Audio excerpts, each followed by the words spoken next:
This story begins in the middle of a destroyed world.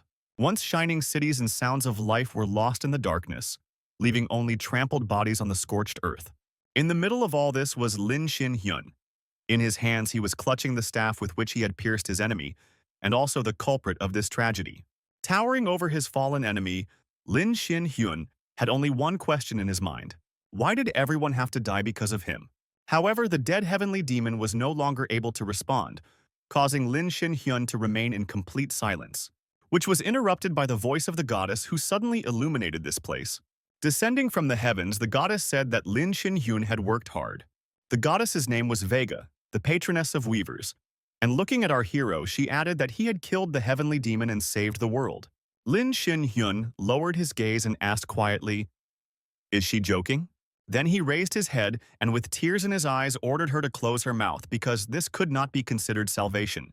The heavenly demon killed absolutely everyone and destroyed this world. To get the full picture, we need to go back 10 years. One day, gates began to appear everywhere, connecting this world with others. Mysterious monsters emerged from these portals, and life quickly turned into hell. But when the monsters had filled more than half of the world, transcendental beings called celestials arrived. Each of them marked people with the brand of their constellation. To give them the strength to fight the monsters, creatures were born that understood the stars. The rest of the people called them awakened. It was the awakened who were the last hope of humanity. It seemed that the world had returned the lost light. But then he appeared, the heavenly demon Guan O Jin. As a normal awakened, he possessed the power of the dark heavens, allowing him to absorb the stigma of other superhumans and even the power of the celestials themselves, making him rapidly become stronger. Tens of thousands of awakened ones joined forces to kill this monstrous creature. Even the Celestials united, forgetting their differences to confront it.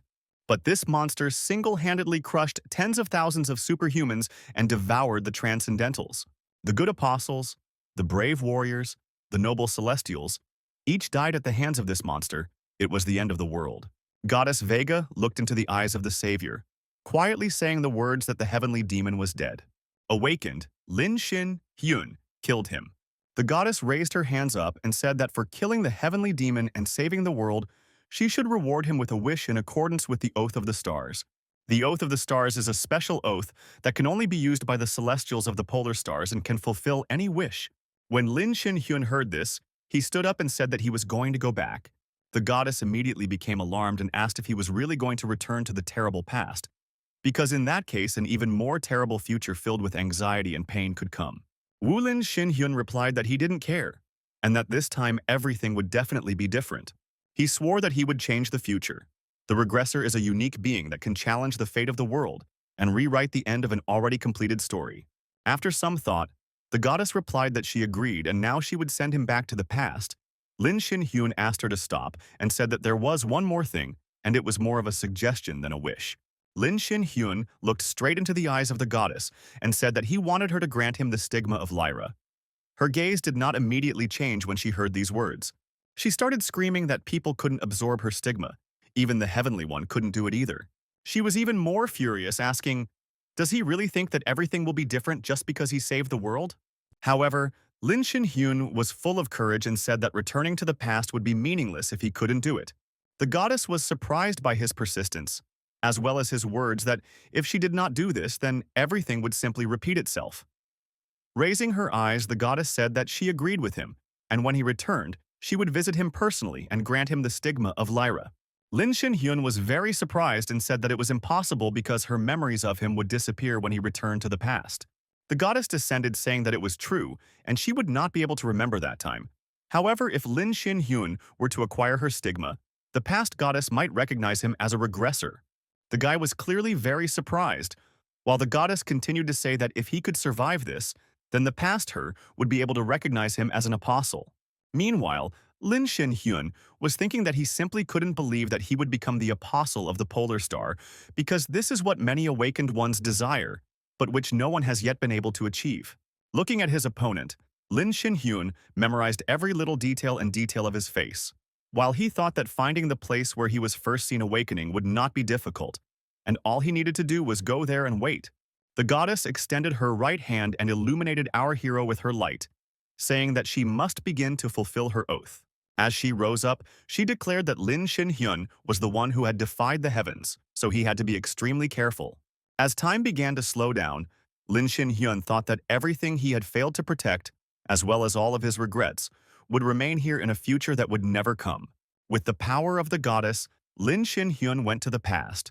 A system immediately appeared in front of him that notified him that the Lyra stigma had been bestowed upon the body of the awakened Lee Shin-hyuk, as well as another notification that the existence of the stigma would cease due to the appearance of the Lyra stigma. Literally a few seconds later, the system began to flash red and warn the owner that Lyra's stigma was too powerful, and the body of the awakened one begins to collapse. Finally, Lin Shin-hyun found himself in the past. The system warned him that his condition was too unstable. Despite the incredible pain, Lin Shin-hyun heard a familiar voice and immediately looked back. In front of him was a heavenly demon who had not yet had time to become himself. Lin Shin-hyun simply couldn't believe that it happened so quickly. However, at the same time, the system warned our hero that the riot of emotions was intensifying his unstable state. And because of this, his body was already practically destroyed. Vomiting blood, Lin Shin-hyun tried to figure out what went wrong. A goddess immediately appeared before his eyes, telling him that Lin Shin-hyun had a 1 in 10,000 chance of surviving. As he was dying, Lin Shin-hyun thought about how he couldn't become that one. Finally, Lin Shin-hyun fell to the ground. The last thing he read was the notification inscription that his status had changed to dead. The heavenly demon looked at all this and did not understand. What the hell is going on here? Looking at the crowd of monsters, the heavenly demon clutched his head, realizing that he would be the next one to die now. Armed with the first object that came to hand, he wondered what he should do if he wasn't even awakened. Guan-oh-jin took it upon himself to check the body of the deceased regressor, thinking that he probably had something that could be used as protection. The guy tried his best to find at least something. However, he suddenly discovered a strange mark. As soon as Guan-oh-jin touched it, a system immediately appeared in front of him, announcing to its new master that the first Dark Heaven Awakening had begun. After which, Guan-oh-jin absorbed all of Lyra's stigma into his body. But the system immediately showed a notification that the power was too strong, so the power would be adjusted according to the stage of the dark skies. When it was all over, Guan-oh-jin fell to the ground exhausted and was glad that it was all over. Having calmed down, the guy noticed notifications on the system window and was surprised, because only awakened people can see this. As soon as he thought about this, the goddess Lyra immediately appeared before him. The woman looked at our hero and said that she felt the presence of her stigma from him. The goddess flew closer and said that she had not given it to anyone, and the fact that Guan-oh-jin possesses it means only one thing. He is a regressor, the only bearer of the fateful constellation, the savior of the world, which is destined to meet its end. Guan-oh-jin looked at all this and couldn't believe his eyes, because it didn't fit in his head at all. Guan-oh-jin, an ordinary guy, since childhood, he was quite problematic. The boy grew up in an orphanage where he was regularly bullied. However, despite this, Guan-oh-jin did not stop smiling. In the orphanage, he had only one friend, Song Hai-woon. She was 2 years older, and only thanks to her, he managed to survive in this hellhole. Every time after the director's bullying, which left no bruises, only one thought appeared in his head: to get out of here. Around this point, it all began. Gates opened on the Earth from which previously unseen monsters emerged. And when the planet turned into hell, constellations were formed that had the power of the signs of the zodiac. Superhumans in whom the power of the constellations had awakened began to appear everywhere.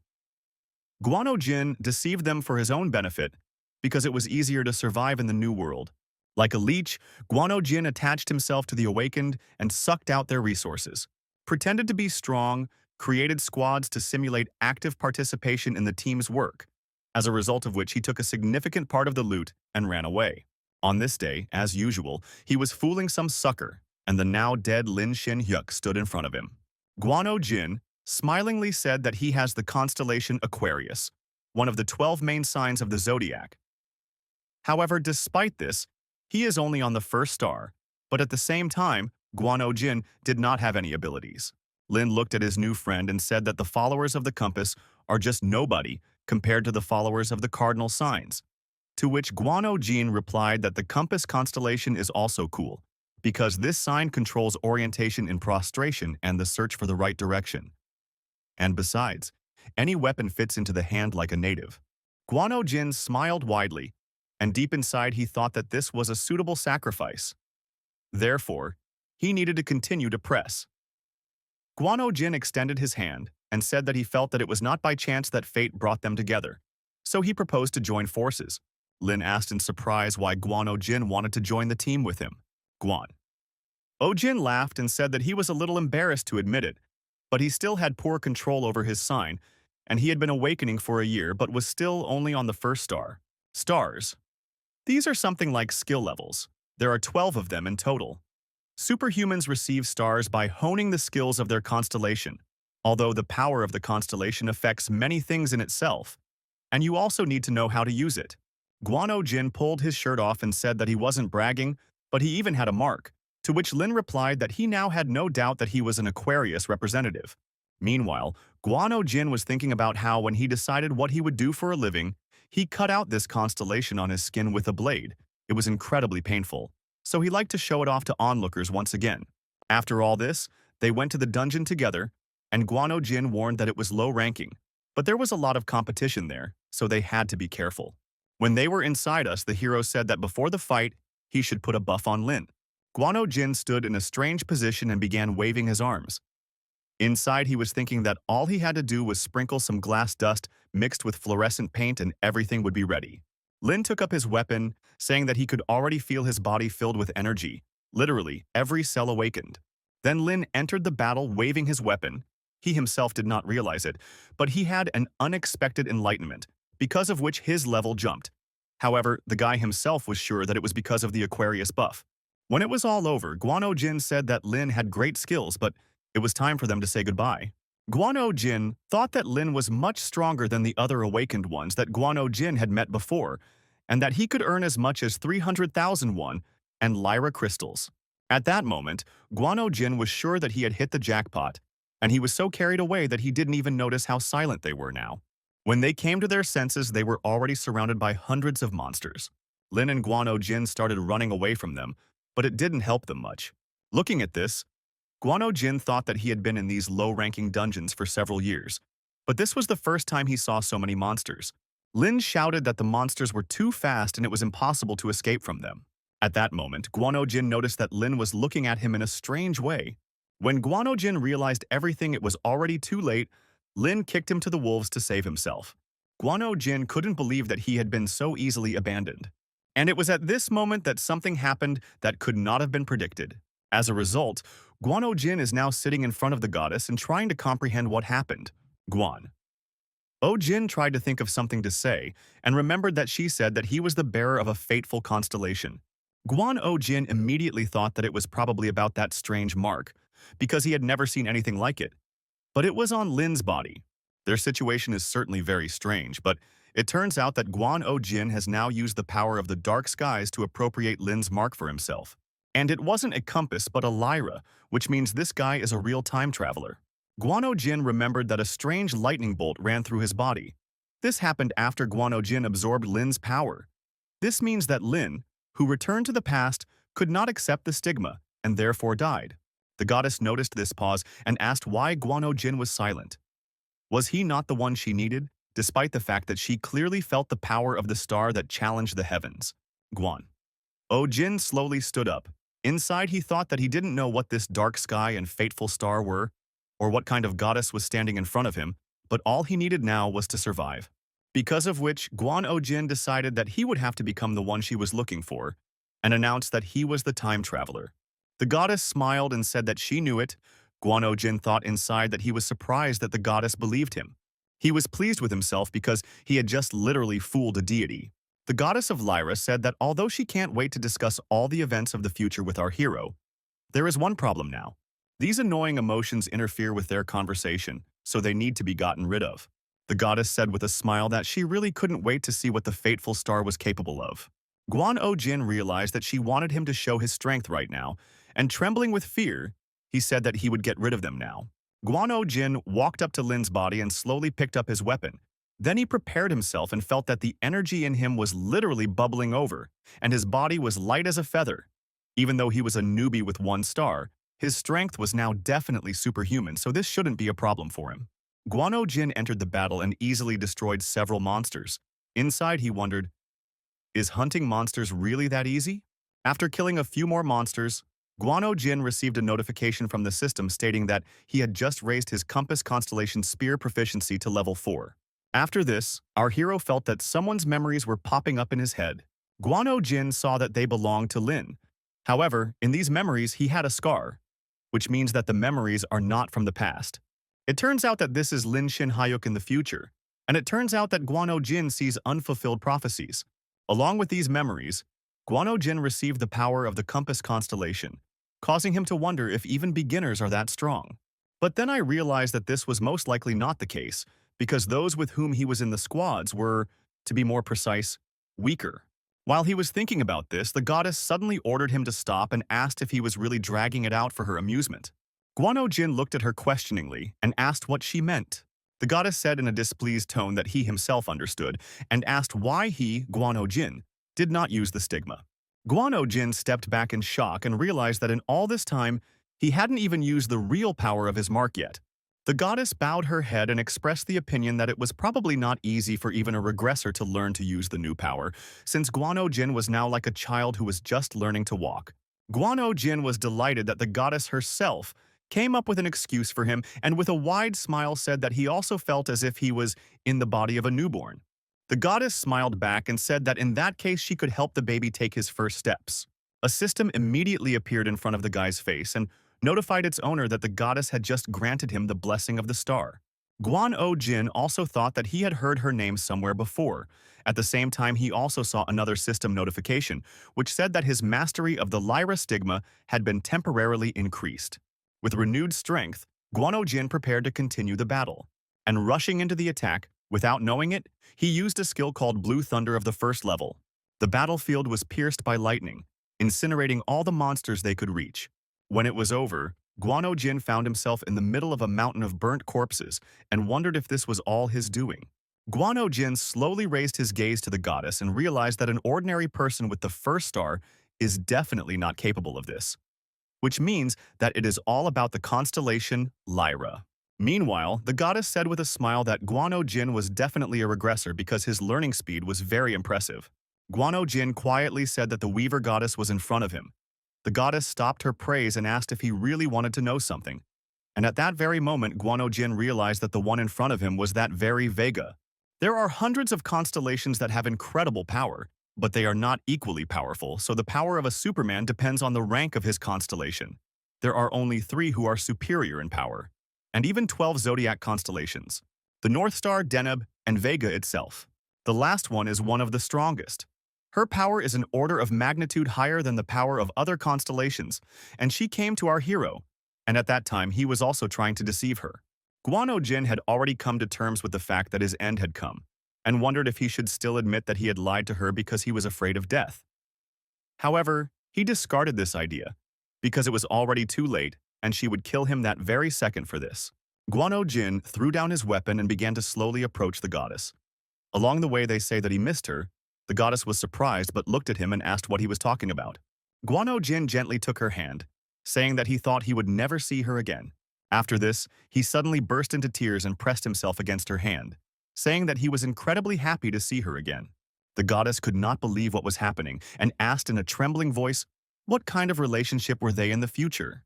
Guano Jin was incredibly happy that she had fallen for such an obvious deception and asked if she really didn't remember anything at all.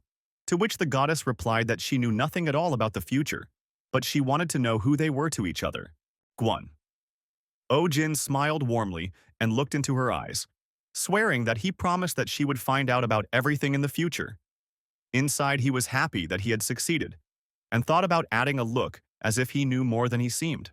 The goddess put her hand on her chest and said that everything was clear to her. She understood that she would be killed soon, because all the constellations, including her, would one day be swallowed up by the dark skies as destined by fate. Guano Jin did what he understood what he was talking about and said that everything would be like this, when suddenly he stopped unexpectedly and looked at her questioningly, realizing that she had just mentioned his dark skies. Guano Jin immediately asked what this meant, to which she replied that there was a dark heaven lord, and if he was not gotten rid of, the world would be destroyed again. Guano Jin realized that she was now talking about the power that he possessed, and it turns out that he himself will destroy this world. Suddenly, Guano Jin said that he had returned so everything would go smoothly. Then Guano Jin got down on one knee and vowed that he would protect everyone. The goddess touched our hero's face, saying that she would illuminate his thorny path with the light of her star. At the same time, the system notified the owner that the goddess Lyra had just appointed him as her apostle, and also that the dark skies had absorbed the stigma, and the owner had fulfilled part of the conditions for activating the second stage of the dark skies. When it was all over, the goddess looked at the dead guy behind her and asked, "Who is this?" Guan O Jin immediately explained that in the future, this man would become a terrible criminal who would take away from people what was rightfully theirs. The goddess replied that getting rid of a future enemy in advance is a true act of a regressor. Guano Jin replied that it is so and such methods are only available to time travelers. Then the goddess's body began to sparkle. She sadly said that she would like to tell one more thing, but the forbidden restrictions seemed to be coming into force. Guano Jin asked what she was talking about, to which she replied that she blessed him, and this, although not directly, violates the commandments that bind her, not allowing her to interfere in this world. Finally, the goddess said that Guano Jin should come to her sanctuary in a week. As soon as Guano Jin was finally left alone, he immediately fell to the ground. Too many things had happened in one day that were literally driving him crazy. However, he was reassured by the fact that he now had one of the coolest constellations, and there were definitely advantages to this. After all these incidents, Guano Jin went to the nearest eatery and ordered 2 big sets to go. Returning home, Guano Jin greeted his neighbor. The girl arrives, looks at the guy and says that he came too late today. Song Hae Woon was his only support and encouragement during the difficult years of life in the orphanage. Now the girl was smiling and saying that Guano Jin was supposed to bring her cigarettes, to which he replied that he had just returned, and she was already talking some nonsense. The redhead laughed and asked him not to say that because she was 2 years older. After that, Guano Jin came closer to her and took out food and said that he bought burgers for them. Nuna is also a superhuman, but it turned out that she lost her leg and became completely blind. So now they take care of Guano Jin, just like she once took care of him. And the connection did not break even after they left the shelter. And their relationship is quite strange. After the redhead chewed the first piece, she immediately declared that it was incredibly delicious, to which Guano Jin replied that it was because it was food from a restaurant, which meant it was not made from semi-finished products. The girl immediately asked where he got so much money, to which he said that things were going well. Guano Jin looked at the redhead with the thought that all this time, he did not miss a single opportunity to earn extra money. He would have to spend all his savings on the necessary things. However, now perhaps this can already be forgotten, because finally, bright times have come. Guano Jin lowered his head, then smiled, and said that from now on, they would never eat frozen burgers again and he would always buy food from restaurants. The redhead listened to all of this, and after a short pause, said that she felt that Guano Jin was acting strangely and that something was clearly wrong with him. After a short pause, Guano Jin, thinking that he couldn't hide anything from her, specifically stated that he had become a superhuman. After a short conversation with explanations, Guano Jin went outside to get some fresh air when he finally had some free time. He reasoned that he had sat up late with this girl telling her what had happened, but it was no wonder that she was so shocked. Guano Jin also thought that one day, he would have to explain that he had also deceived the goddess and pretended to be a regressor. Guano Jin pushed all these thoughts away and decided that now was the time to figure out the system. After reading all the notices, Guano Jin thought that it was indeed a mysterious power that had absorbed Li Xin's mark. And although the dark skies had originally had nothing to do with his return to the past, Guano Jin was now certain that he had them even without it. And also, according to the goddess's words, the dark skies will destroy the world, which means that it will be destroyed by Guano Jin. Thinking about all this, he grabbed his head and wondered what had happened to him in his past life. And then, he raised his gaze and decided that no matter what, the main thing is not to fall into this trap again, because as soon as the gods understand that he is the bearer of the dark skies, they will also find out that he is not who he claims to be, but just a guy who absorbed the mark of a real regressor. After all this hard thinking, Guano Jin leaned back and wondered what he should do next. How can he become more like the person he is going to play? In fact, the plan is quite simple. If it does not arouse suspicion in the goddess, then there will be safety. And for this, you need to increase the level of the constellation Lyra as soon as possible. So by next week, you need to have at least 2 stars. After all, Guano Jin is already overflowing with stigma mana, so all that remains is to learn how to control it. By the way, With these thoughts, he decided to go to the gate right in the morning. And now is the time to sleep and digest everything that just happened. On the way home, Guano Jin opened the news and saw news that something abnormal had happened in the invasion of monsters, and there was also a chance of a mutant appearing at the gate he was going to go to tomorrow morning. Mutants. That's what they call monsters that undergo changes. Sometimes mutants are weaker than normal individuals, but most often everything happens the other way around. One-star newcomers can't stand up to them. However, now Guano Jin was happy that he had such a good chance to quickly pump up his strength. It would be good if Guano Jin had a snack first thing in the morning and headed to this gate. On the way there, he was thinking about how the news warned that it was dangerous to come here. But it is more crowded than ever here, and probably the thing is that crystals of the worlds cost a lot of money, and despite such danger they are ready to take the risk. Also, Guano Jin had long ago decided that he was not going to join the squad, because he was sure that he could handle it alone. After several hours, Guano Jin finally came across a small group of monsters. However, he easily killed them, and was surprised to notice that his skills were much higher than those of an ordinary awakened one-star, because all these monsters did not pose any problems for him. Then Guano Jin went down and took out one of the crystals from the monster's body and was glad that he finally got lucky. After all, this crystal will cost at least 800,000 won. After thinking about the money, Guano Jin felt someone's aura and turned around and asked if the boss had come here because of the smell of his fallen kinsman's blood. From the depths of the forest, a mutant is definitely looking at us now. Guano Jin swung his weapon and gave it his all. And then he used a lightning bolt and threw his spear. After the bright flash, Guano Jin looked at what was left of the giant in surprise, wondering, did he really kill this monster with just one blow? And then he received a notification from the system, which said that Guano Jin had received the second star of his constellation. Guano Jin looked at his body thinking that it was understandable that it would happen quickly, considering the amount of power he had. But for it to happen on the very first day was truly surprising, because he could feel the power flowing through his veins. Delighted with this development of events, Guano Jin went down to the huge mutant and decided to quickly collect his prey and return back, when suddenly he heard footsteps behind him. There were two dangerous-looking men there who were surprised that Guano Jin had managed to take down the mutant on his own. Guano Jin looked at them and thought that he doubted that real 3-stars would go into such a low-ranking dungeon, and most likely they were here for the mutants. And these guys have it written right on their foreheads that they are bandits, and it's even strange that they are so brutally exposed. One of the bandits began to come closer and say that these were the very same monsters that they were chasing, which means that this is their prey and Guano Jin must give up all the loot. Hearing this, Guano Jin immediately fell to his knees and began to apologize and say that he did not do it on purpose, and also asked them to take all the loot for themselves, because it rightfully belongs to them. One of the bandits smiled and said that he was very glad that Guano Jin was quick-witted. But as soon as he turned around to collect the loot, Guano Jin took out his spear and pierced his chest, killing him instantly. And then he instantly got close to the second bandit and finished him off with a blow to the neck. When it was all over, Guano Jin breathed a sigh of relief and said that he was very glad that there was finally peace and quiet around. After all, this means that you can continue farming. For a second, Guano Jin stopped and looked at the bodies of the dead, at the same time remembering that the dark skies become stronger from absorbing stigmas. Of course, it would be bad if the goddess found out about this. However, fortunately, one of the skills of the dark skies is the dark curtain that hides them. With these thoughts in mind, Guano Jin decided that it was worth a try and touched one of the dead to stroke his stigma. As soon as he did this, a system appeared in front of him that hung its owner that she, the hero, had fulfilled all the conditions for unlocking the second level of the dark skies. So the dark skies were now moving into the second stage of enlightenment.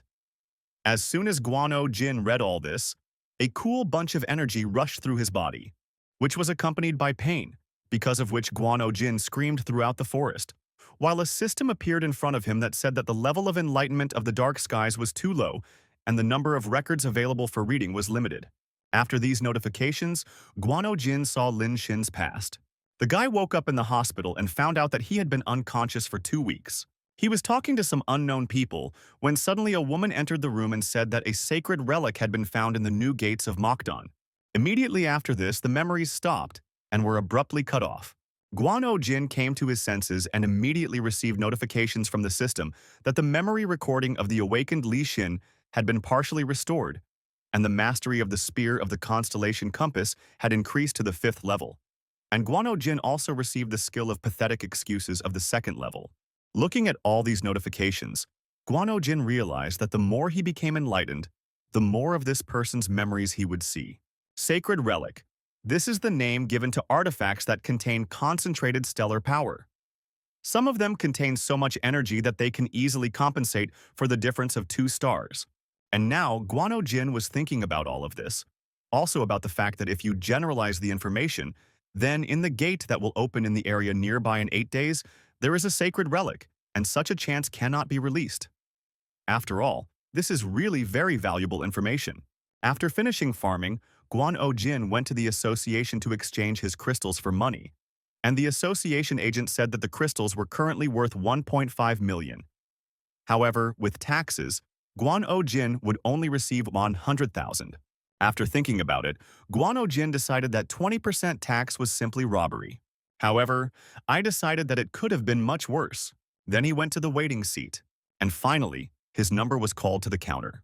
The woman looked at the guy and said that she was seeing him for the first time, to which Guano Jin replied that it was because he had just recently woken up.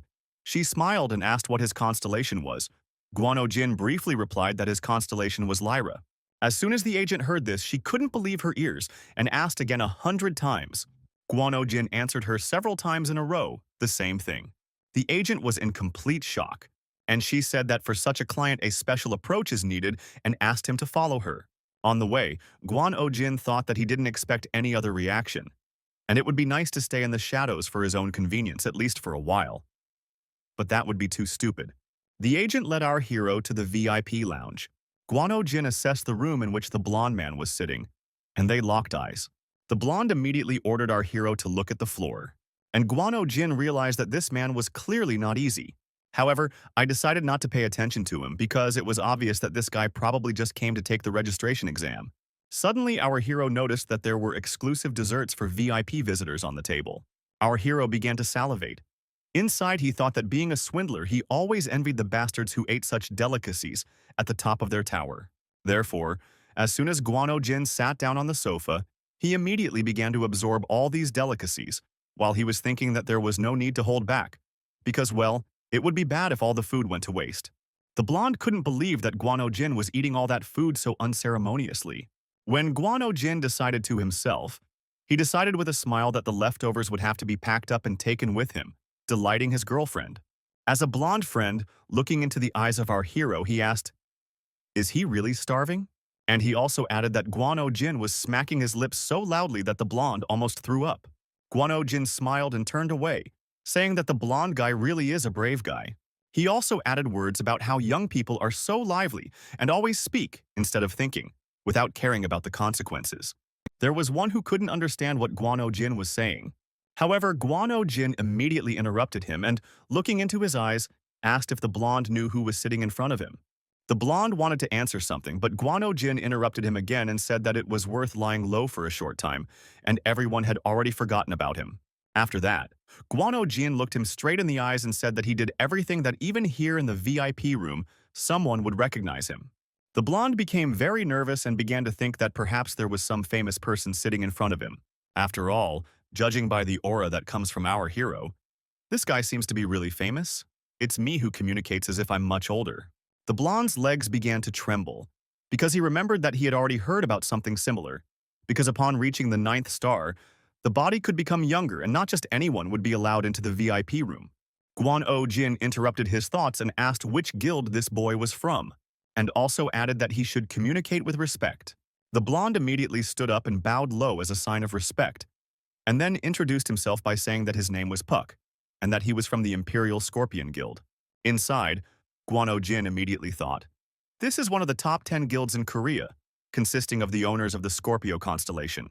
After that, Guano Jin said that he knew the leader of his guild and added that in the days of their youth they did everything together and ate and went to the sauna. And now this young man already has his own guild, and this makes one admire. Guano Jin laughed and said that they were planning to meet up in the next few days too, so he asked Park to pass on the news about it. The blonde asked what exactly he wanted to convey, to which Guano Jin replied that the guy should convey that Quan Jin Oh sends his regards. He said that he would do everything, and began to apologize for not recognizing our hero and being rude to him. Meanwhile, Guano Jin was thinking that he had been deceiving people for many years, and this guy was just too easy for him. That's why Guano Jin said that the blonde guy doesn't have to worry. You see, there's nothing to worry about in the mistakes of youth. He also added that the blonde could easily make amends and collect all the snacks in bags. After some time, the blonde said that he had done everything and also collected food from the refrigerators, and Guano Jin called him a good boy. After all this, the blonde said that it was probably time for him to leave and, apologizing, left. Guano Jin looked at his back and asked, "Isn't he going to take the registration exam?" Well, the guy replied that he wasn't feeling well, so he'd better go home. As soon as Guano Jin was left alone in this room, he thought to himself that it would be easy to exterminate this spoon. And also, Guano Jin managed to steal his wallet and already opened it to answer how much money this blonde guy had on him. Suddenly, he discovered a pretty good find. In this guy's wallet was a crystal of myrrh from a mutant. And this despite the fact that mutants themselves are very rare creatures, and it is literally impossible for a crystal to be made from them. While Guano Jin was thinking about this, a tanned man entered the room and introduced himself as Han Wan and said that he was the leader for resolving emergency situations and taking measures in case of various incidents, and Guano Jin was just such an incident. The boys shook hands and Guano Jin was surprised at how strong the boy's body was. And on top of everything, this van is much stronger than the blonde. This is evident literally at first glance. After exchanging pleasantries, Guano Jin asked the guy what his constellation was, to which the man replied that he had 6 stars of the Taurus constellation.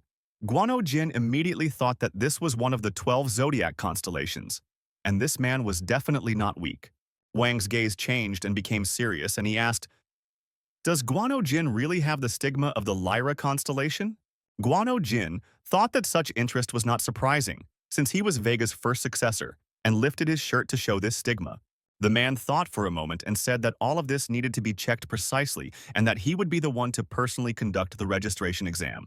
A few minutes later, they had already moved to the training ground, and Wang put on his boxing gloves, and Guano Jin took the spear and asked if Wang was sure that he would fight without a weapon. To which the tanned man laughed and said that of course he was sure. Guano Jin prepared himself for a fight in a dead end and thought about what he really wondered, because he understood that the Lyra constellation was Imbia. But would his strength be able to compensate for the difference of 4 whole stars? Because besides, this strong man didn't have some constellation, but one of the zodiac ones. Guano Jin decided to put that thought aside and enter the fight, pushing off the ground and heading towards his examiner at full speed. Wang defended himself from this blow, but was incredibly surprised by how strong Guano Jin was. However, immediately after this, the man carried out his successful counterattack, throwing back our hero. Guano Jin slowly stood up and thought that his opponent was a real monster. However, I found the strength to get up and continue this duel. Inside, Guano Jin was thinking that this man, who was currently the strongest of all those he had encountered, could not be overcome by brute force alone. Guano Jin performed a feint and found himself in the air swinging his spear, and he hit his opponent with all his might. Inside, Guano Jin thought that electric discharges were running through his body. Meanwhile, the system notified our hero that he had increased the lightning discharge skill to the 2nd level. Guano Jin immediately used it and threw you back to her opponent, and then he swung again to deliver another crushing blow. However, with precise movements, Van was able to knock the confidence out of our hero and throw him against the wall again. Lying on the floor, Guano Jin thought that he still lacked combat experience. Meanwhile, the examiner shouted for doctors to be brought immediately. One of the agents brought the elixir, and Guano Jin drank it immediately. Guano Jin also added that fortunately there were no serious injuries, so everything is fine. After that, Guano Jin looked down at the elixir and said that as far as he knows, it is a very expensive potion and costs at least 10 million per bottle. The examiner immediately began to apologize and say that it was all his fault, and he simply miscalculated his strength, so paying for such a potion would not be a problem for him. Guano Jin said that everything was fine, but inside he was happy that even though he had failed to win, he could be proud of the fact that he had forced such a strong man to use the stigma to its fullest. Van looked at our hero and thought that the Apostle of Vega was even more magnificent than one could have imagined. Looking with confidence, Van loudly declared that he understood that he had no right to forgive anything after what had happened. However, he still wanted to talk in private. Guano Jin agreed, and they went to a secluded room where hot tea was already lying on the table. Wang had a short conversation and explained that he wanted Guano Jin to join his organization because it would also bring him a lot of benefits. Guan Jin thought that it was obvious that they were trying to lure him in with all their might. However, he understood that over time his strength would only increase. All this was still possible for a more tempting offer to appear. So for now, it was better not to join and be a free wolf, because then he would not have any restrictions. And also, which is also important considering that he must perform the duties of a regressor, he cannot shine too much. Guan Jin took a few sips and said that he would now refuse this offer and said that it was time for him to leave. Wang asked the hero to stop and said that Guan Jin could join the organization and do nothing at all. Guan Jin immediately stopped and looked at her interlocutor with interested eyes. Meanwhile, Wang continued to speak and explained that Guan Jin would receive a salary every month in any case, and despite the fact that their organization certainly had less money than other large guilds, they could still make the price tag high. Guan Jin returned to his place. I don't understand why he is going to be paid for doing nothing. Wang continued to explain that Guan Jin would be listed on paper and would be able to choose what and when to do, and the guild could simply throw in work that Guan Jin could refuse. Hearing all this, Guan Jin decided that this was just jackpot. After all, receiving a salary and doing nothing sounds like a real dream, and he won't even have to give a percentage of the proceeds from orders. However, Guan Jin calmed down and decided that he needed to pretend to break a little. Otherwise, this guy would think that Guan Jin was on the hook if he agreed quickly. Wang's final point was that Guan Jin would be completely exempt from paying taxes. Guan Jin immediately declared that from that moment on, his soul and body belonged to this organization, and he agreed to cooperate. After that, Wang said that he would now do some paperwork and call our hero when everything was ready. So Guan Jin was finally free and went outside. He remembered that the goddess had ordered him to come to her sanctuary in a week. However, Guan Jin thought that, even though he had prepared somewhat, he was still a little scared to go there. However, without thinking twice, Guan Jin went straight to her property. Once inside the shrine, Guan Jin couldn't believe the beauty that stood before him. It was incredibly beautiful here. The trees seemed to be woven from stars. After some time, a goddess appeared before him. Guan Jin blushed a little and said in a trembling voice that he missed his goddess incredibly. Because of these words, the goddess became embarrassed. And Guan Jin apologized and said that it just came out. Inside, the guy was happy that he played his role perfectly and decided to continue in the same spirit, to do what if there was some forgotten history between them. After a short pause, the goddess said that she saw that Guan Jin still had not returned to the present because she was no longer the loving woman he remembered. Guan Jin looked straight into her eyes and said that in his memories, she would always be just as beautiful. The goddess blushed like a tomato and turning away said that appeasing her by climbing would not bring any benefit. After that, she touched his constellation and said that she expected no less from him, since he had only reached the second star in just a week. After a short conversation about his power, the goddess said that now Guan Jin should dedicate her to the details of the future where Guan Jin came from, so that she could understand how exactly she could help him. But first she needs to find out what will happen in the future. Guan Jin said that in the near future, the so-called heavenly demons will know about themselves. The goddess thought for a moment and asked, will the dark skies really be subject to him? Guan Jin said that it was so. However, even in the future, the heavenly demons skillfully hid his identity. So no one ever found out who he was, what he looked like, where he lived, or whether he was even human.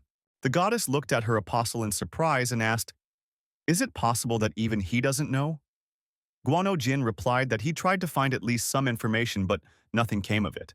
The goddess said that it sounded very strange because if Guan Jin used the Oath of the Stars to return to the past, then he had to kill the Master of the Dark Skies. Couldn't Guan Jin find out who he was right there after he got rid of him? Guan Jin, who heard about the Oath of the Stars for the first time, looked at this woman in surprise. From this new information, Guan Jin thought, because this means that the Master of the Dark Skies died, and Li Xin was able to kill him in the future. But why was it necessary to return to the past at all? Guan Jin threw away all these thoughts and decided that now something else is more important. After all, if he gets stupid, the goddess will begin to suspect him, so he must somehow get out of it. Guan Jin raised his hands and explained that once his spear pierced the heavenly demon's heart, it literally turned into black dust that was cut up. Guan Jin was so carried away by the fight that he realized everything too late, and it was not possible to find out his identity even after the death of the heavenly demon. The goddess closed her eyes and said that this explains many things. After that, she looked at our hero and asked how he was going to look for the heavenly demon. Guano Jin thought that the heavenly demon was standing right in front of her, but he said that in his opinion, we should wait until he makes his first move. The goddess thought about it and asked when this would happen.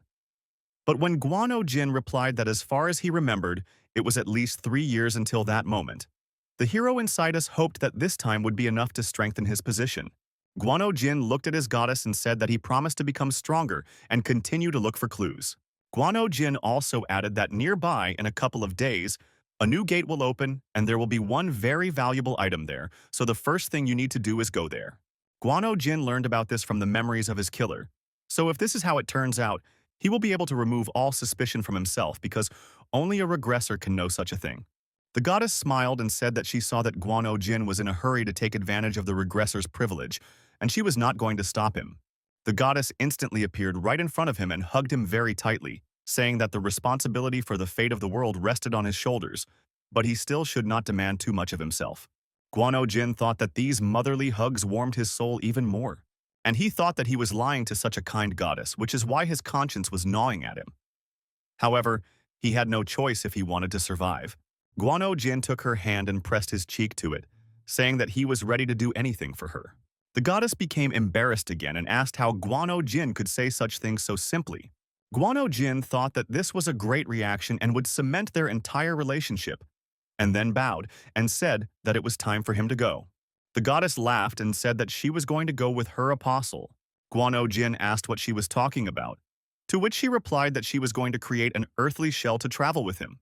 Guano Jin immediately realized that he had gone too far, and she was actually starting to fall in love with him. After that, he began to say that there are limitations and constellations cannot move around the globe, to which she replied that she is, in fact, a goddess. She also added that on Earth her power will of course be limited, as will her length of stay, but there is one way to make this possible. After finishing speaking, the goddess became much smaller. After that, she flew closer and said that Guano Jin should put on this pendant, and while it was on him, she would be able to be in her earthly form, but for a maximum of a few hours a day. The goddess closed her eyes and said that when Guano Jin said that he was ready to do everything for her, she thought that she could not just stand aside, so she would accompany him on this dark and lonely path. For our hero, this was literally the end, because now he would have to constantly pretend to be a regressor.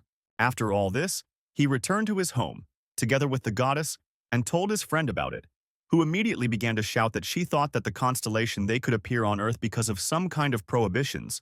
The goddess laughed and said that the redhead was too unsure of the gods, and if they felt comfortable, they could address her informally. After that, they started eating, and the goddess said that the taste of this food was simply incredible. The redhead asked if the goddess really had to eat, to which she replied that she could be here without food, but that didn't mean that she couldn't absorb it. When the goddess finished eating, she said that human food was just fine, and having an apostle like Guano Jin was also fine. The redhead looked at the goddess and asked why Guano Jin was chosen as her apostle. The goddess closed her eyes and said that he was the most special in this world. And then she flew up to him and said that from us the whole world will understand that this young man will become truly great. The redhead thought that this guy from the great had only greed and a talent for deception.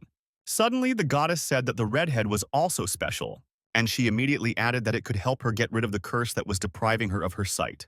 As soon as the goddess said these words, she said that it was not worth doing now, and in general, it was in vain that she raised this topic. The goddess will not let you answer, she stretched and yawned, saying that she now needs to sleep, because the more she is in the world of people, the more the restriction presses on her. After that, the goddess climbed into the pendant on our hero's neck and asked the knight what just happened. Guano Jin replied that he himself did not expect that everything would turn out like this. The redhead smiled and said that she wanted Guano Jin to climb onto her bed.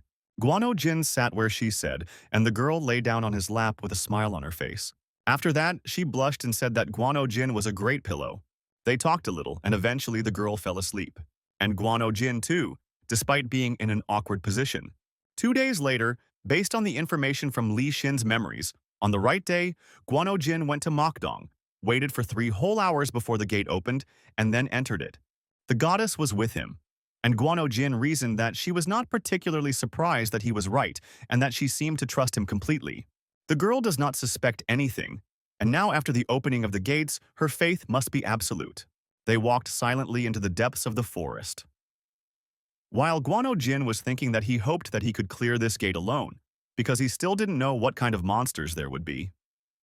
So he was a little nervous, and just in case, he took a lot of other potions with him. Poklon thought about this and suddenly decided that he absolutely had to absorb Aquarius, because then he would be able to make elixirs himself and sell them for huge amounts of money. While he was thinking about this, he was suddenly attacked by a snake, but Guano Jin easily returned from this attack. However, it turned out to be not a snake, but a formless monster. Guano Jin looked at it in surprise and asked how long he had been following them, to which the goddess replied that it was a very ugly creature. Guano Jin charged and finished off the scum with one blow, but after dying, the monster exploded. Guano Jin shook off the remaining flesh and said that after death, these monsters are even more vile. The goddess meanwhile said with interested eyes that she was wondering, since when did these unpleasant creatures become so numerous? Guano Jin looked back and saw a crowd of creatures in front of him. They all rushed to attack, and Guano Jin, dodging them, thought that because they explode after their death, he must limit his movements. Therefore, it will be a little more difficult than it might have seemed before. Guano Jin thought that this was the perfect moment to use his new skill and use the first-level lightning spear, destroying all the enemies in front of him. After this, Guano Jin was happy because he was able to use a technique that he could only use before when he was under a blessing. The goddess flew to her apostle and said that she did not believe her own eyes, because she of course knew that Guano Jin was a fast learner. But this was too much. She added that the lightning spear was a mid-level technique of Lyra's stigma, and despite the fact that his movements were not ideal, he still did very well. The goddess also said that she would teach him other techniques later, but then she said that it probably wouldn't be useful because he already knew everything. Guano Jin made a thoughtful face and said that for some reason he remembers some things very poorly after returning to the past. Among them, there are also constellation techniques. The goddess asked what this meant, to which Guano Jin replied that he also did not understand what was going on, as if some moments had been erased and were now difficult to restore. Inside, he thought that he was saying this in case she suddenly asked him to use some skill that he did not even know about. The goddess folded her arms across her chest and said that the regression using the Oath of the Stars should not have erased his memories, and that was very strange. Guano Jin thought for a bit and said that in his opinion, it works like the constellations with their prohibitions, and probably transcendental forces influenced his memories. Inside, Guano Jin thought that even the constellation itself does not really understand your limitations, so he can talk any nonsense. The goddess thought for a moment and said that this was indeed possible. After that, Guano Jin said that he had not forgotten what was truly important. So there was no need to worry in vain. The goddess was discussing his loss of memory, and she involuntarily asked what was truly important to him. Guano Jin looked straight into her eyes and said that these were his memories of Vega. The goddess's face immediately turned red with shame, and she ordered her to stop such conversations, and Guano Jin thought inside that he knew her weaknesses and did not hesitate to take advantage of them. They moved even further, and the goddess said that she felt some kind of ominous energy. A few seconds later, our hero noticed something shiny on the ground and bent down to pick it up. It was a crystal from a mutant. Guano Jin couldn't believe that he had found another one. They shouldn't come up that often. And besides, there were quite a lot of them here and something was clearly wrong. The goddess meanwhile said that it was very strange that the crystals of these monsters were black. Guano Jin noticed that more and more often things were happening that even the goddess herself did not understand. After 2 hours, the goddess said that all this time she had feelings as if they were going in circles. Guano Jin decided that there was no other way out now, and he had to use the stigma of the hound dogs that he had absorbed earlier. As soon as he used it, he knew by the smell where they needed to go. Once he arrived at the right place, Guano Jin noticed that the smell of black slime that he had encountered earlier was coming from there. The goddess, meanwhile, said that she felt the presence of that very sinister energy even more strongly here. Guano Jin walked a little further and said that it was very strange. Where did the huge stone statue come from? However, upon closer inspection, Guano Jin discovered that on her forehead lay the relic he needed. Guano Jin immediately began to dream about money because even weak relics would be worth more than 10 million. Just as Guano Jin said that they needed to take her away quickly, they heard someone howling. The goddess sadly said that they were attacked by those evil creatures again, to which Guano Jin replied that he knew it would be like this, so there was no need to be surprised. Guano Jin looked at the huge pile of slugs and said that it would not be a problem for him, and once he dealt with them, the relic would be his. However, after a few seconds, all these slugs gathered together into one huge monster, who was clearly unhappy that Guano Jin was going to steal the relic. The goddess looked at her apostle and said that she understood that Guan-O-Jin had foreseen this turn of events. So she will distance herself and just watch from the side and will not worry about anything, because he has everything under control. He told her that she could rely on him. Meanwhile, he was trying to figure out what to do, because now he's definitely in deep shit. Putting aside the jokes, Guano-Jin began to tremble with fear, because he had never fought such a giant before, and the thoughts of money from selling the relic distracted him too much, and now he found himself in this nightmarish situation. Resigned to his fate, Guano-Jin raised his weapon, deciding that he still had a chance to win. After all the black slugs that made up this monster were weak, and they clearly couldn't suddenly make him invulnerable because that would simply be unfair. Getting ready for battle, Guano-Jin also took out a pistol. He bought it for self-defense, and now he was glad that he took it along with the blinding projectile.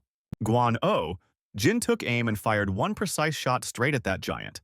The blinding shell exploded, filling the darkness with its bright flash. As soon as the monster was distracted, Guano-Jin immediately raised his spear and rushed at him. Just like that, he only had one chance, because such a cheap trick wouldn't work twice.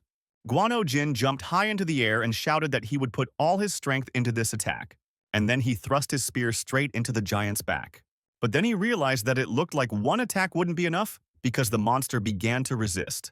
Guan-O-Jin jumped away from him to avoid the squall A, and I realized that he definitely wouldn't survive an attack of such speed.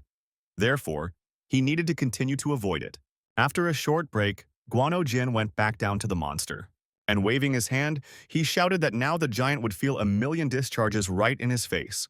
During this, Guan-O-Jin thought that it was still difficult for him to stabilize this power. However, she clearly had a pleasant effect in this battle. When the huge giant fell to the ground and raised a cloud of dust, Guano-Jin smiled and said that he had succeeded. Inside, he was thinking that it was probably because he had used the technique twice. But now his body was at its limit, and the feeling that he was about to pass out did not leave him. However, the guy reassured himself by thinking that he had been able to defeat an incredibly strong monster. However, while he was thinking about this, the goddess suddenly shouted that Guano-Jin was in danger. As soon as Guano-Jin looked back at his opponent, he was immediately attacked directly.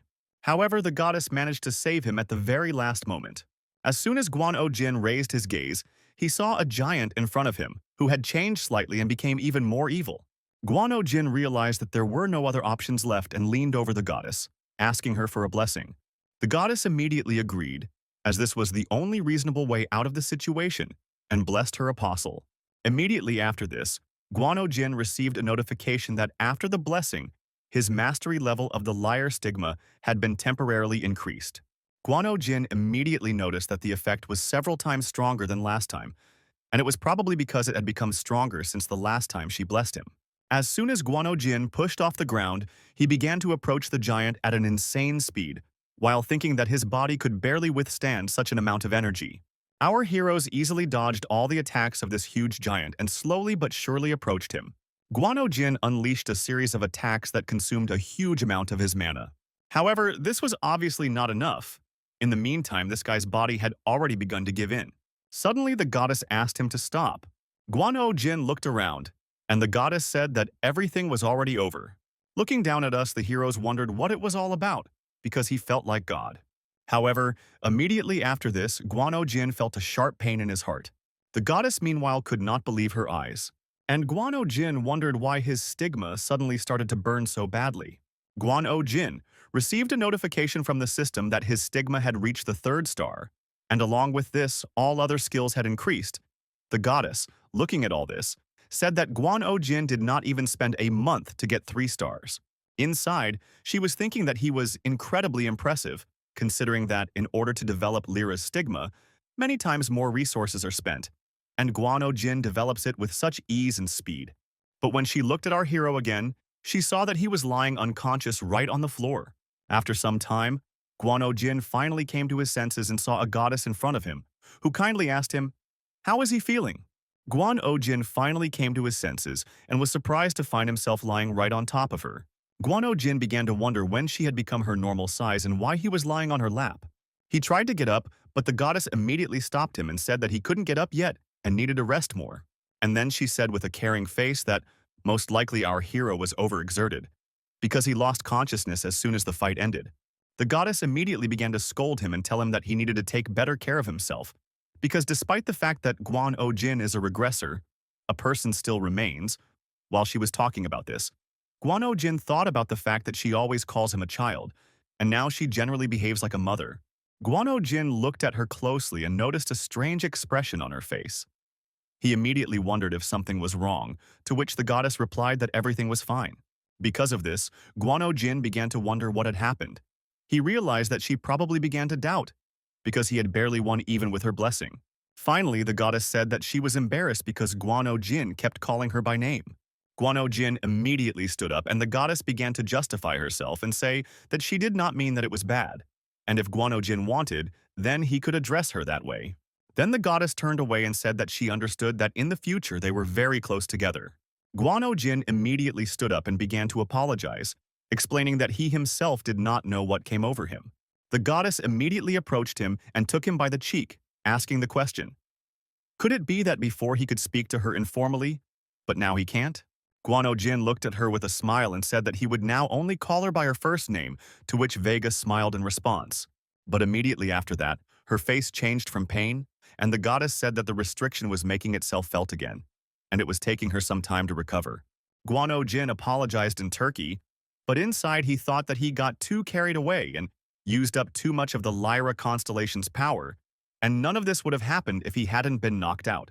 The goddess said with a smile that Guan O Jin didn't need to apologize because it was probably a 5-star monster, and an unusual one at that. Guan O Jin thanked her and also asked how she healed him because now he feels much better. But as soon as he looked back, Guan O Jin saw that all the bottles of healing potions were empty. Guan O Jin wanted to say that each of them cost a fortune. The goddess understood what he wanted to say and explained that she decided to give them to her apostle while he was unconscious in order to quickly bring him to his senses. Guan O Jin thought with tears in his eyes that 3 at once was too much. He took and spent a huge amount of money on them. Because of this, Guan O Jin began to cry, and the goddess asked if these were tears of gratitude. Guan O Jin raised his head and asked how exactly she was able to get him drunk while he was passed out. The goddess was embarrassed and immediately ordered him to forget about it. And then she completely moved into his medallion, explaining that she was already right. Guan O Jin finally calmly exhaled and thought that it wasn't that important. After all, the time has finally come to loot. Guan O Jin jumped onto the statue, took the relic, and climbed back down. Looking at her, he thought that it was too much effort for the sake of just one sacred one. But it was interesting what could be done with her help. The guy decided to get her out of here as quickly as possible and hoped that she was at least 3-star. However, unexpectedly, dark energy began to emerge from the relic and enveloped the body of the pseudo-regressor. Guan O Jin immediately received a notification from the system that the dark skies were absorbing the energy of the Dark Star sacred relics. When all this ended, the system also notified that the characteristics of the dark skies were developing.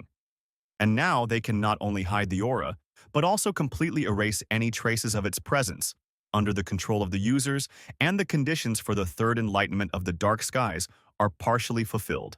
When it was all over, Guan O Jin said that he didn't know that the dark skies could absorb energy because of the relic. However, when he came to his senses, he realized that his dark skies had now completely sucked out all the power from this relic, and it was now an ordinary glass. Guan O Jin immediately fell to the ground and began to cry, screaming that he had suffered too much to get her. When Guan O Jin calmed down a little, he heard a voice behind him. Guan O Jin looked back and saw several people in dark robes. The main one smiled and said that the situation here was not simple. After that, he pointed his finger at the relic and said that they really needed it, so they needed to somehow resolve this issue. Guan O Jin thought it was a great chance to get some money and asked, "Do they really want to buy it?" The stranger looked at him in surprise, and Guan O Jin replied that he didn't think it would be useful to him given his skill set. He also added that in his opinion, life is more valuable than some kind of relic. But as soon as Guan O Jin said this, the leader of the Dark Robe squad laughed and explained that some misunderstanding had arisen. After all, they had no intention of threatening, and their outfits were certainly a bit creepy. But this was all the strange taste of the leader of their clan. Guan O Jin also smiled and said that he probably jumped to conclusions. However, inside, Guan O Jin knew that it was all a pretense and that these were clearly threats. Guan O Jin felt that as soon as this guy saw that Guan O Jin was in possession of the relic, he gave off a killing intent, and the rest of the guys give off a similar aura. However, Guan O Jin and these guys were able to come to an agreement. And for this useless relic, Guan O-jin received a huge crystal, which is worth no less than 200 million. Guan O-jin thanked them for the deal, and the guys went their separate ways. Guan O-jin, meanwhile, thought about how incredibly lucky he was to stumble upon a crowd of suckers at such a moment and hit the jackpot, because now the useless relic bore fruit. However, while Guan O-jin was thinking about this, he decided that he couldn't just leave because these guys were too shady. Guan O-jin crouched down and used his energy dissection to follow. He has already gotten what he wanted, of course. However, there is something suspicious in this whole story, and according to Li Xin's memories, the relic should only be discovered in 6 days, and the question arises as to what they were doing here in this place, as if they already knew that it was located here and clearly understood what they were looking for. Guan O-jin thought that perhaps the future had changed, and he needed to observe and find out at least something. Meanwhile, one of the assistants of the guy with white hair asked why they didn't kill this guy, to which the head of the squad replied that they didn't need to attract the attention of the community beyond humans with some annoying incidents. And then the man came out under the moonlight, spreading his arms and shouting that soon the sky would be filled with dark stars, and these impudent constellations would pay for all the bad. The rest of the clan members immediately began to bow and pray to the glory of the dark stars. Looking at them, the man said that the dark stars were breaking into smiles, contemplating their loyalty from the heights of heaven. When they finished praying, the leader said that they could finally return. And finally, he gave the order to find and kill the guy from whom they bought the relic. The fighters said that they would do it immediately, and the blonde man himself announced that he would go and report everything to the head of the branch. Guan O-jin watched for a little while longer and saw that they had put another relic in the place of the statue, and he also learned everything that they had talked about. This meant only one thing: the future had not changed. Lin found the relic that those guys had put there, and that is why the others were then perplexed as to how this could have happened. Guan O-jin looked at the portal they left behind and said that he understood what the Dark Star Society is. It's some kind of underground guild that does shady business, and that they are really fucking shady, you could say for sure. Guan O-jin took the artifact they left behind and wondered if the dark skies would try to absorb its energy. However, I immediately noticed that this was not happening, and it seemed that the matter was precisely in the strange aura of that relic. Guan O-jin felt happy because he finally got the artifact and the fist-sized crystal, and this brings him much closer to his goal. Meanwhile, one of the members of the Dark Sky clan tried to find our hero in order to kill him. However, he discovered that there was no trace that he had left the gate. The guy spent several hours trying to find our hero, until Guan O-jin eventually found him himself. Guan O-jin suddenly hit him in the back, and then the electricity struck and he shouted that he would now ask his questions. After some time of torture, the guy got up on his knees and said that he would tell everything if he was spared. Meanwhile, the white-haired guy had already come to the head of his clan. It was an old and gray-haired man, the branch leader of the Dark Star Society. The 6th rank, Zhongdong-yeon, the Owl King. His best fighters immediately appeared behind him. They created a formation right under their feet. And then the white-haired guy placed the artifact in the center of this formation. And then he said a prayer in order to activate this relic. However, nothing happened. The guy looked down and said he didn't understand what happened. Meanwhile, the branch head's patience ran out. At the same time, the guy who was grabbed by Guan O-jin was telling that the members of the Dark Star Society created the Dark Constellations. Guan O-jin asked what it was, and then the boy said that long ago, when all the stars were swallowed by darkness, dark constellations were born. Guan O-jin hit him on the head and said that the guy was explaining in such a way that it was impossible to understand him at all, to which the guy replied that this is exactly how he was told everything. After that, Guan O-jin calmed down and asked how many there were and where their headquarters were. The member of the society thought for a while and said that their base was located on the top of a mountain in an abandoned observatory on the underground floor, and there were about 50 of them. The hero asked where the main base was, and the guy started shouting that he didn't know at all, because only the heads of the branches knew where it was, and a sandman like him and the others didn't even know where the other branches were located. Guan O-jin thought that he probably didn't take it because they wouldn't tell everything to some losers. Guan O-jin looked at the boy and asked why he was submitting to these suspicious types, since there was hardly any tangible benefit from it, and they were too alarming. The guy lowered his head down and said that Mr. Yujin had given them stigmas. Guan O-jin wondered how this was even possible. And while he doesn't know exactly how it works, it is obvious that they use force as bait, and now it is clear why people join this incomprehensible sect. When Guan O-jin finished thinking, He said that this information would be enough for him and swung his spear. The guy immediately began to bow and beg him not to kill him. After all, he has a daughter, so he asks for mercy. With tears in his eyes, he spoke about how he actually joined the Dark Star Society only for her sake. Guan Ojin thought that this was a lot of me, and that in this crazy world an orphan could not survive. Guano Jin asked this guy to tell him about his daughter, and he explained that her name is Choi Rin, and she is 9 years old, she is too small, and definitely cannot cope alone. Guano Jin kept asking little questions like when her birthday was, what her favorite food was, how tall and how much she weighed. And finally, when he was finished with his questions, he pointed his spear at the guy and asked him to tell everything in reverse order. The hero realized that he had no daughter and asked the last question where their base was.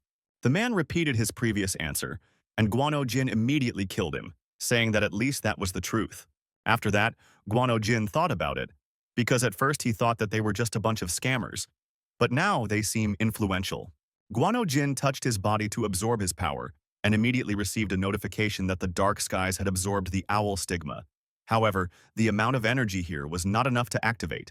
Meanwhile, the white-haired guy was saying that if the rest of society found out about this failure, they would laugh at them. The head of this branch said that this was his last mistake, and he should stop disappointing their society. After this, the old man announced that he had lost interest and it was time for him to return. After him, everyone else left and this guy was left alone in the middle of the field. Angry, he returned to his shelter, and he asked where that brat he had assigned to kill the guy who found the relic had gone. The group members responded that this guy still had not contacted them. The head of the detachment ordered to find him as quickly as possible. It's been a week since Guano Jin returned from the gate in Mokdong. He did not visit other dungeons and stayed at home all this time. The reason was that he needed to get used to this mana and body.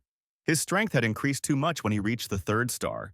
After another hard training session, Guano Jin headed to the shower, while thinking about how his strength was really very powerful, and all the other awakened ones with 3 stars don't even come close to him.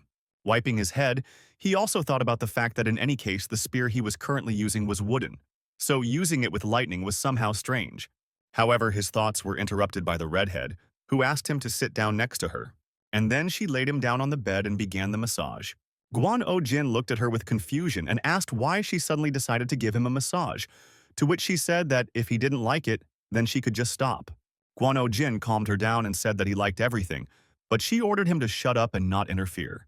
Guan Jin thought with a smile that she was speaking as if she was furious, but in reality she was trying her best, and it was quite pleasant. At one point, the redhead overdid it and Guano Jin jumped up, saying that she had more than enough strength, to which she replied that he was acting like a child. After that, she sadly emptied her head and answered in a soft voice that she would try to be more gentle. Nuna, a 7-star awakened, but she is currently a half-breed who cannot use her power. Thinking about this, Guano Jin became distracted, and the girl asked him if he had made a lot of money since he woke up, to which Guano Jin replied that he had already made a lot. Raising her head, the girl said that she now believed that they did not have much time left to spend together. Guano Jin said with a slight note of sadness that she was probably right, because very soon he would reach his goal of 10 billion won, and then everything would be over. While he was thinking about this, she suddenly hit him on the back and said that even without sight, she could feel how serious Guano Jin was making his face. After talking a little more, Guano Jin received a call on his phone and went outside. It was the leader of the guild in which he participates. The man said that they urgently needed to discuss something. Guano Jin thought that now was not the best time to go on a mission, considering that he had not prepared anything in case the Dark Star Society decided to take revenge, and it would be best to keep a low profile until the goddess returned to her physical form. Guano Jin briefly replied that he could not accept missions at the moment, to which he was told that the reward would be as much as 2 billion. Hearing such a huge sum, Guano Jin said that he didn't care about anything, and that he would go to the association right now and they would discuss the details in private. Guano Jin walked inside and they greeted each other. After which, Guano Jin said that he needed to ask something before discussing the quest. Guano Jin took out a piece of paper with a strange symbol drawn on it and asked the leader if he had seen this stigma before. The man immediately took out his tablet and said that it was an owl stigma, and also asked how Guano Jin knew about them. Guano Jin said that he was just curious and so on. The leader replied that he didn't know much about owls because it was one of the forgotten stigmas. 8 years ago, when the constellations first appeared on Earth, it was still possible to find records of their existence, but now there are none left. and it was at that time that these stigmas arose. Guano Jin thought for a moment and asked if there were any records of why they disappeared, to which the leader replied that there were no people who would do that back then. Hearing this information, Guano Jin thought that if the owl has existed for 8 years, it means that the Dark Star Society was formed at the same time, and it is far from a new organization, which means that the problem is bigger than originally thought, and it is necessary to properly prepare in order to deal with them and fight back. The leader looked at his fighter with disbelief and asked how Guano Jin knew this mark, to which the boy immediately replied that he had a small dispute with a man named Yu Jin and his company at the gate a few days ago. They called themselves the Dark Star Society. The leader immediately said that he would give the order to collect information about the owls and the Dark Star Society. Guan Jin took a few sips of coffee and said that it was time to move on to discussing the mission. The leader opened his tablet while saying that this time the client is the Valhalla Guild. Guano Jin said that he had never heard of such a name, to which the leader replied that they are now at their peak. The guild members are strong and everyone says that each of them is gifted with talent, and the leader is also distinguished by special strength and is considered a candidate for all stars.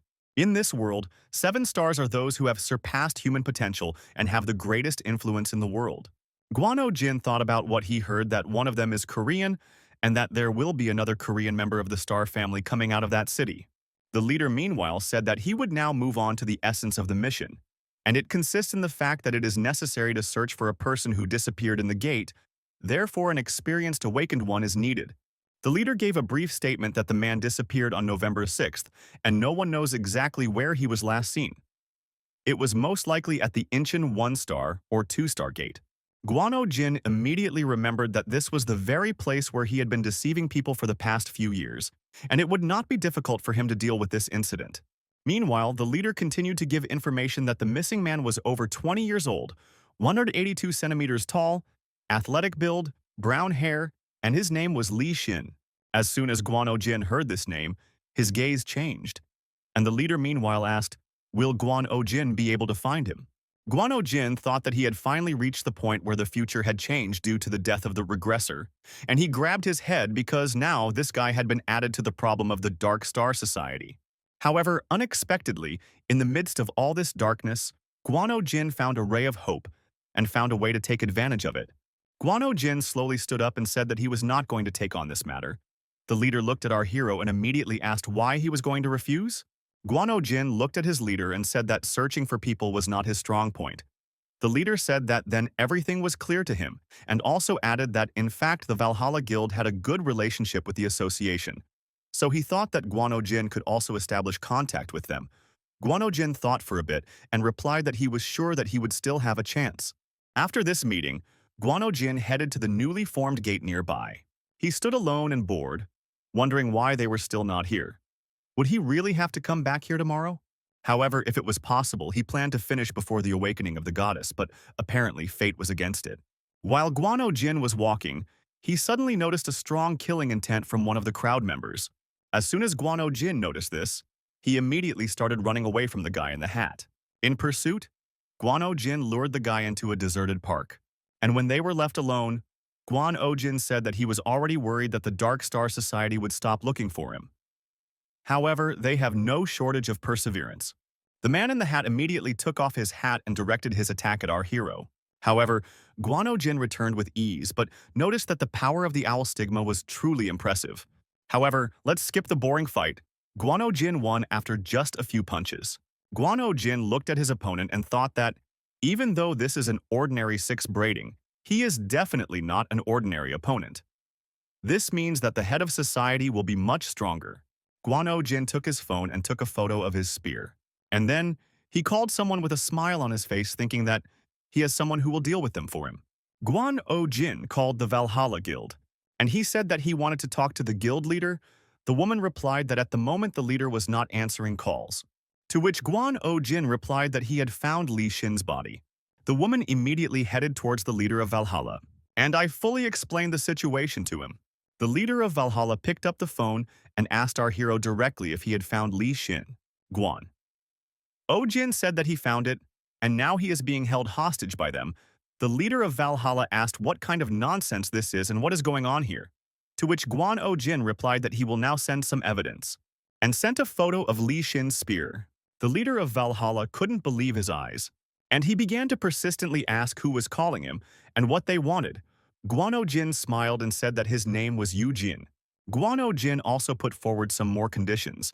He said that they must prepare 3 billion won, in cash, by the 25th, and come to the abandoned observatory on top of Mount Bagan, naturally without an escort.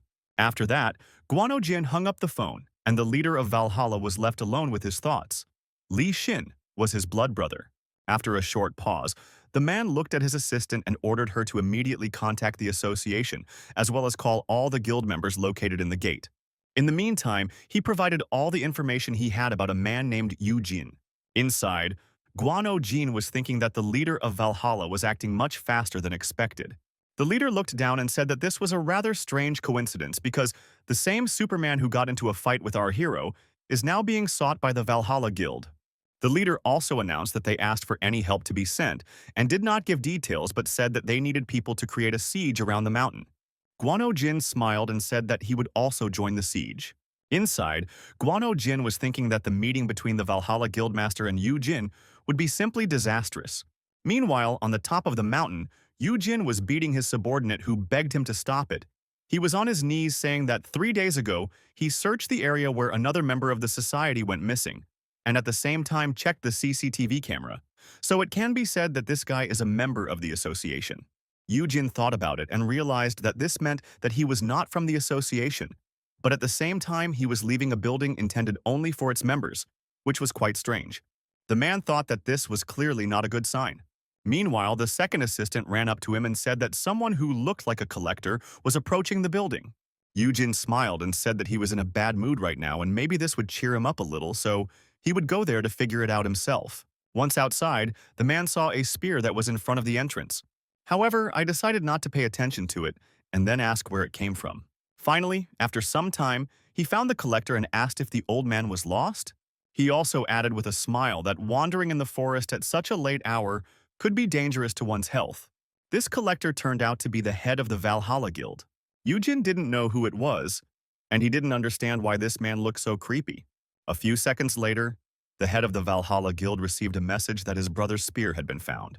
The guild leader immediately released his aura, and Yu Jin realized that the person standing in front of him was a sunset black lion named Li Woo Hyuk, a 7-star candidate.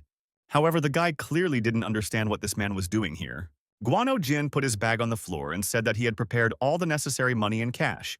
However, immediately after this he took out his blade and, swinging it, rushed into the attack. The rest of the guys immediately ran out of their shelters, and the siege of the fortress began. The head of the guild looked at her sworn enemy and asked, "Did the blonde really think that the head would really fall into such a trap?" Yu Jin didn't understand what was going on, and in the meantime they were asking him, "Where is Li Shin?" Having received no answer, the guild leader entered into a duel, and Yu Jin immediately realized that he definitely could not cope with such a strong opponent. After a few more seconds, one of them was already lying on the ground and the guild leader was asking, "Was this guy with his weak skills really going to kill a 7-star? Yu Jin thought that he didn't understand a word of what this guy was talking about, and there could only be one explanation. They decided to get rid of him with the help of a black lion. After the heavy blow, Yu Jin began to make excuses and say that it was just a misunderstanding and he did nothing. However, the guild leader dealt blow after blow and shouted that this was just nonsense. Yu Jin understood that he couldn't live at this rate, and suddenly, he pulled out a blade and pierced his body. And then he disappeared, leaving behind only a purple cloud. Yu Jin has moved to the safe place, and he breathed a sigh of relief, although he thought that his body was on the brink.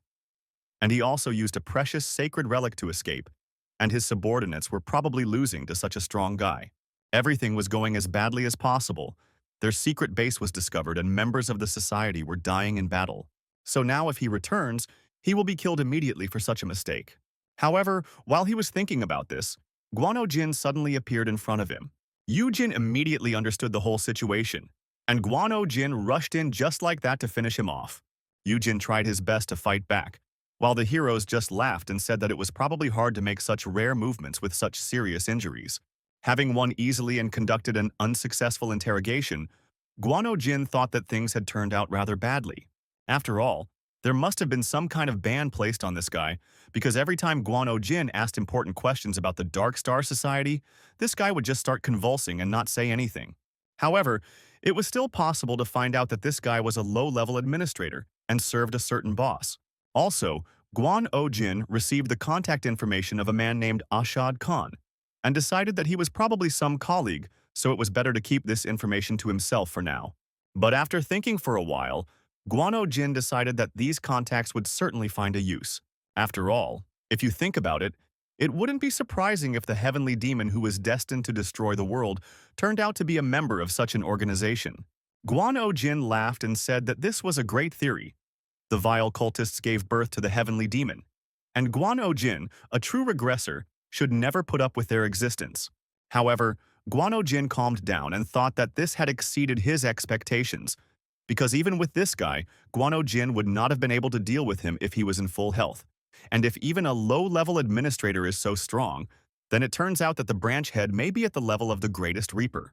Guan O-jin threw all these thoughts aside and searched the guy's body, taking out 2 huge crystals, and then used the dark skies to absorb his stigma. At the same time, he fulfilled all the conditions to achieve the third enlightenment, and it was activated. Our hero's body was immediately enveloped in dark energy, and before his eyes were notifications that the use of the dark skies would now begin to read the records remaining in Lyra's stigma. Guan O-jin saw Li Xin's memories again, now standing with his brother in the middle of the battle. Li Xin looked at his brother and said that he would buy some time, while his brother had to go after Song Yan. The brother said that he was not going to run away and leave Li Xin alone against this monster. However, Li Xin convinced him that he would simply run away if he realized that he could not cope alone. The battle was very protracted, and the last thing Guan O-jin heard was Li Xin's words that this huge monster was hiding under the Soul Station and it would be easier to find it earlier and prevent a catastrophe. Guan O-jin finally came to his senses, and he thought that after this guy's memories, he always feels at his best. Also, Guan O-jin received a notification that his mastery of the Spear of the Constellation Compass had reached the 6th level, and also the Dark Skies had received a new ability, Infinite Convergence. Guan O-jin read what it meant, and learned that now the level of mastery of his main stigma affects all the others. Guan O-jin realized that it turns out that if he increases the skill of mastery of the stigma of Lyra who comes out, his other marks will also improve. Guan O-jin decided to check it out and was surprised because it was his first time using the owl stigma, and it was already incredibly powerful. After finishing this test, he thought that he was not familiar with this power.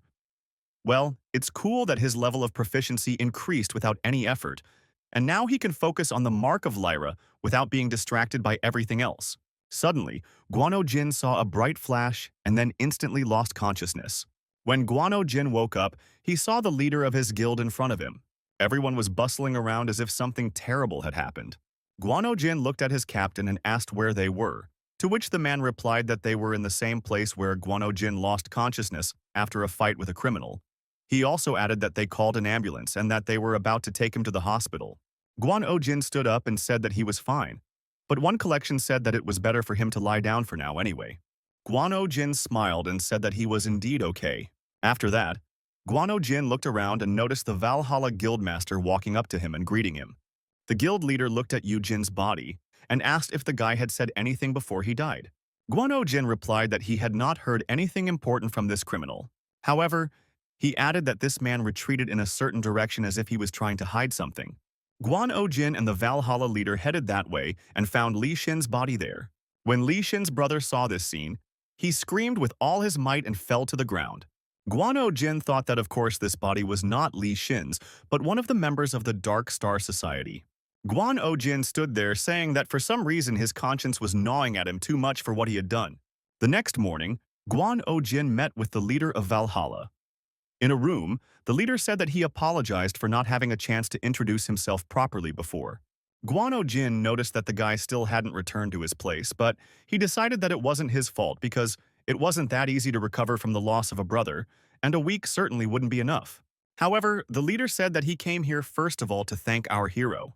The man said that if it weren't for Guan O-jin, he would have let his brother's killer escape, and he would have gotten away with it. An assistant approached our hero and opened a suitcase filled to the brim with bills.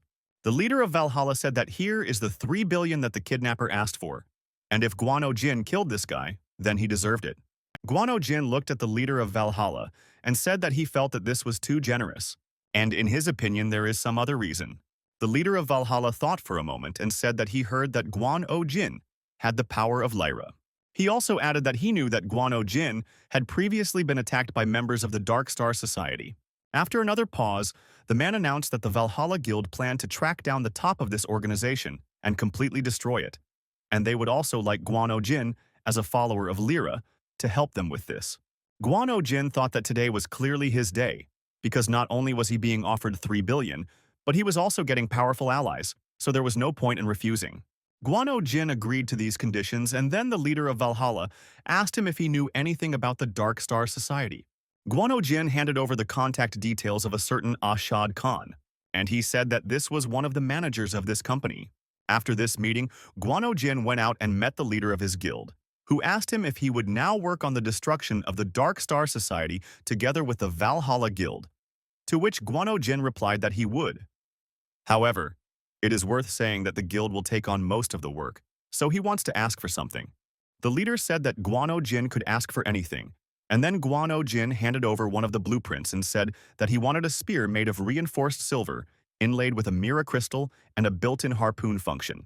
The leader slapped our hero on the back and said that he would send a request to the uniform production team, and as for the price, the association would cover all the costs. All of Guano Jin made a significant contribution to the joint operation of the Valhalla people, so the higher-ups are interested in him, so he can relax. Guano Jin looked at the leader and said that there is no need to hurry here because he has a much more powerful quality. He also added that he was still going to buy it with his own money. Guano Jin returned home and greeted his neighbor who did not answer him. After that, he came forward and approached her closely and asked her what interesting thing she was listening to on her phone. The redhead smiled and said that she was just listening to the song. Guano Jin said that it was quite strange, and she asked him not to come up with any nonsense, to which he replied that he didn't care because she was still an adult girl, and he also heard that in their time, there was enough audio content of a dubious nature. However, in reality, she was looking for the list of relics that were auctioned in December in order to buy the eyes of the demon dragon and regain her sight. The next morning, Guano Jin went to the association again, and the leader said that the results of the evaluation of the relic that was found in Mokdong had arrived. The man explained that it was a 3-star artifact, had an effect that helps restore mana, and also asked if Guano Jin was going to use it, to which Guano Jin replied that the association should sell it along with the crystals that he received. The leader thought for a moment and said that if they sold all of this together, he thought they could make about 2 billion won. Guano Jin looked down with a smile and thought that together with the money from the Valhalla Guild, he had already earned almost 5 billion. And if you add in the savings from the past years, then it is almost enough for his dream. After wandering around in the clouds, Guano Jin looked at the team leader and said that he wanted to ask for something else. He needed a map of the Seoul Station sewer system. After all this, Guano Jin went home and started doing gymnastics on the roof, thinking about where else he could get the missing money. However, while he was doing physical training, the goddess suddenly appeared, saying that she had finally fully regained her strength. Guano Jin said with a smile that he had been waiting for her and retold her a slightly adjusted version of the events that had happened over the past 3 weeks. After all this, he said that he was not sure that the Master of the Dark Heavens was among this society. After all, this was only his theory, because in his past life, the heavenly demon led people, however. Guano Jin was not sure that it was a member of the Dark Star Society. Inside, Guano Jin was thinking that if he spoke too confidently, it could come back to haunt him, so he should not rush into such loud statements. The goddess began to worry about her apostle and asked if he was okay, because this whole story was somehow too dark and perhaps he should gather his strength for now, to which Guano Jin replied that he already had a ready strategy, so the goddess need not worry, and also asked the question, what are these dark constellations? Were there somehow at all stars absorbed by darkness? The goddess looked down and said that she didn't know anything about it either, because despite the fact that she was a goddess, she had no idea about the birth of stars. Guano Jin looked down sadly, thinking that he had hoped that at least she would know, but it turned out that he could only find out more from those cultists. The goddess, meanwhile, was flying around with a happy face and didn't say that she wanted to see her apostle's progress in the past weeks. Guano Jin slowly stood up and said that he hadn't changed that much, and after that he demonstrated the peak of his current strength. And then he came back again and asked how she would rate it. The goddess looked down in embarrassment and said that she understood that Guano Jin, of course, but she thought that it was impossible to improve so quickly. After that, she asked how Guano Jin was able to focus the lightning in 3 different places. Guan-O-Jin said that he just decided to try to do it and he succeeded, although of course he had to try a little. The goddess grabbed her head and said that she remembered Guan-O-Jin saying that his memories of the technique were vague. But what he was doing was truly amazing. Unexpectedly, she herself found an excuse and said that despite partial amnesia, when Guano-Jin subconsciously remembers what he needs to do, after all, there can be no other explanation for how he learned to use the stigma so quickly. Guano-Jin, meanwhile, was glad that she was explaining everything to herself and he wouldn't even have to try to come up with more excuses. The goddess immediately shouted that this was precisely why she had no followers before, because people could hardly bear the weight of her power. Unexpectedly, Guano-Jin received a call from the guild leader. After that, he met with the leader of his guild and collected from him the spear he ordered.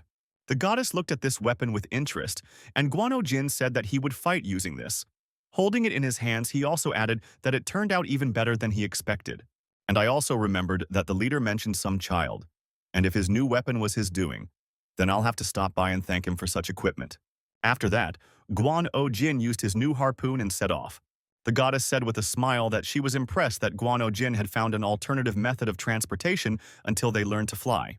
However, they especially braid he pushed just does her constellation allow to fly, but that the goddess laughed and said that our hero. It is still too early to use thunder steps, and inside us heroes came up with the idea that if he knew that soon he will learn to fly, then he would not do this crap. Along the way, the goddess asked if it was time for them to head home, to which Guan-O-Jin replied that it was too early. He thought that the goddess had returned and he also had a new weapon, so it was time to stop slacking off and get to work at the Soul Station. Guan-O-Jin went to the Awakened shop and bought 2 flares, 2 smoke bombs, 6 crystal-coated blades, 1 LED flashlight, and 3 mid-level potions, for which he was asked for 7 million. However, Guan-O-Jin began to bargain and say that he only had 6 million. But the girl still did not make any concessions.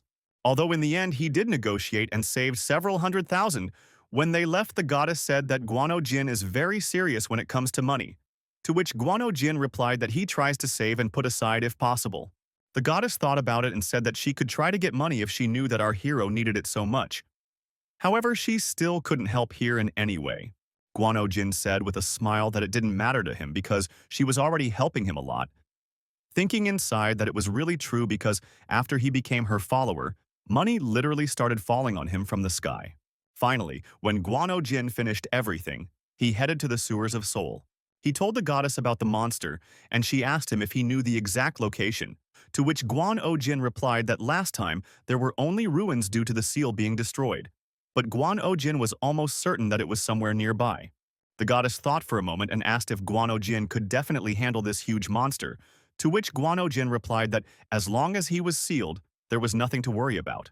Inside, Guano-Jin was thinking that if he were to come at him now, he would definitely not live. But for now, he would do no more harm than a huge sack of potatoes. He also reasoned that if he had known that he would get lost, he would have bought himself a spare pair of shoes. They finally reached the right place. But when he got here, Guano-Jin froze in the passageway, with humanoid monsters looking at him. Without a second thought, Guano-Jin rushed into battle, shouting that these guys would come over to warm up. And after a few seconds, he was already standing in the midst of defeated enemies. However, they were replaced by hundreds more. But using the stigma of the liar, Guano-Jin had no difficulty at all in dealing with them. Until finally, a reptile chieftain appeared among them, on whom simple tricks did not work. Guano-Jin immediately jumped up and swung his electrified spear to finish off the giant. And then he put his plan into action, finally saying that it was too easy. When there were no enemies left, Guano-Jin looked around and decided that now he could collect better. From their bodies, as usual, he took out black crystals, which should actually be rare. However, now he felt that he was gradually getting used to them because they were found even more often than usual. The goddess looked at our hero and asked what he knew about these evil crystals, to which Guano-Jin replied that he knew almost nothing about them, because in his first life, he had never met anything like them. However, inside Guano-Jin knew that there was definitely a connection between the mutants and the Dark Star, and it was impossible for it to be just a coincidence because there were too many monsters mounting precisely in the gate where the relic filled with dark energy was located. Having collected all the loot, Guano-Jin prepared to go forward, thinking that he didn't have a very good feeling about this. We don't care if he gets money for it, and in general, all black crystals are more expensive than usual. so it's even better that it doesn't matter. In addition, you can absorb dark energy. After some time, Guano Jin and his goddess reached the end of the tunnel. Coming out of it, Guano Jin thought that it was quite spacious, and in front of him now stood that very monster from Li Xin's memories. However, upon closer inspection, Guano Jin realized that the monster was now too small. Guano Jin rose up to attack him unexpectedly, and the monster didn't react to him at all. She was like, when Guano Jin climbed on top of him, he felt a slight vibration. The goddess also noticed this and said that the monster had just moved, to which Guano Jin replied that this simply could not be, and that they must have just imagined it. But a second later, the monster woke up and screamed throughout Seoul. Guano Jin watched this and thought that just from the screams of this giant, he got goosebumps. Guano Jin smiled nervously and thought that things had become much more complicated now. The goddess looked at her apostle and asked why he was just standing there doing nothing. Guano Jin cursed inwardly at Li Xin's memories, but in fact he said that he had foreseen it and everything was fine. The goddess need not worry, because everything was under complete control. But as soon as he said this, the monster hit him with its paw, throwing him against the wall. Guano Jin realized that this giant was simply incredibly fast. However, he had enough strength to dodge the next blow and change his stance. After that, Guano Jin jumped up to avoid another blow. And then he reached the dark crystal, having thrust his spear charged with a lightning bolt. But instead of dying, the monster grabbed our hero with his palms, and then he got ready to eat. While Guano Jin was trying to figure out why the monster was still safe and sound, after hitting the monster with his spear a few more times, Guano Jin was able to escape from its clutches and fall to the ground, breaking several ribs. However, Guano Jin immediately stood up and used the harpoon to swing around and end up behind that monster.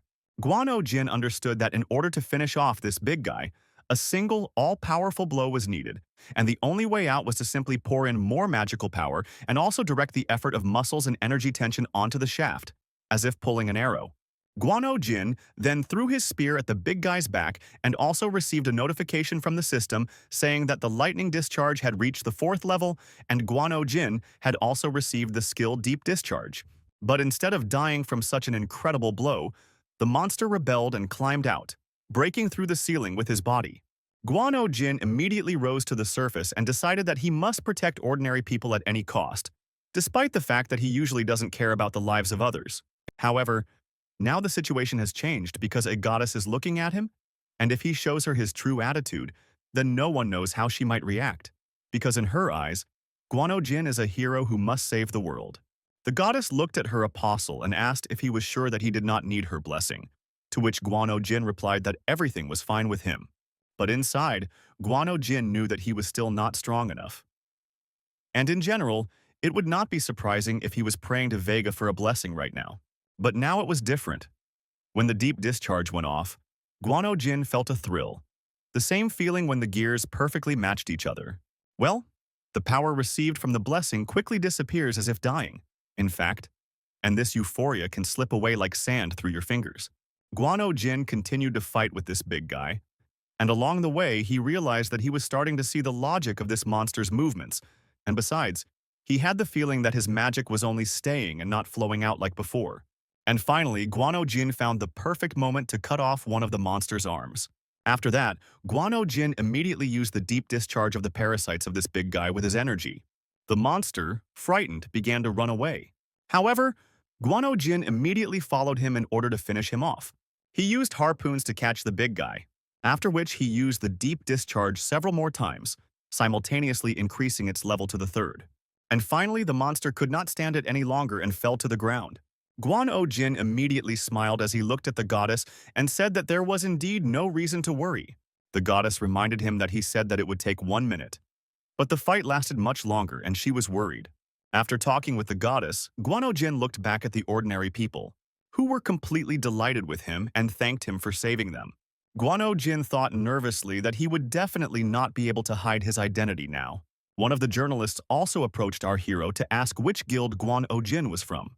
The hero smiled and said that he was a member of the association, internally deciding that if he had gotten high, he needed to create a good image for himself and that would make it easier to enjoy the public's trust. However, the goddess immediately destroyed his reputation, saying that simple thanks were not enough for the savior, so they should rather bring money to her disciple. People thought for a while, but decided that it would probably be right. since he had saved their lives after all. And then the goddess flew around them and collected all their savings, after which she gave them to our hero, who, with a stupid face, thought that he would go crazy at this rate. Returning to the association, Guano Jin met with his leader, who said that the entire internet was already discussing this feat, and that just this morning, 16 guilds contacted them. 8 of them donated funds to the association fund, so they are now thriving.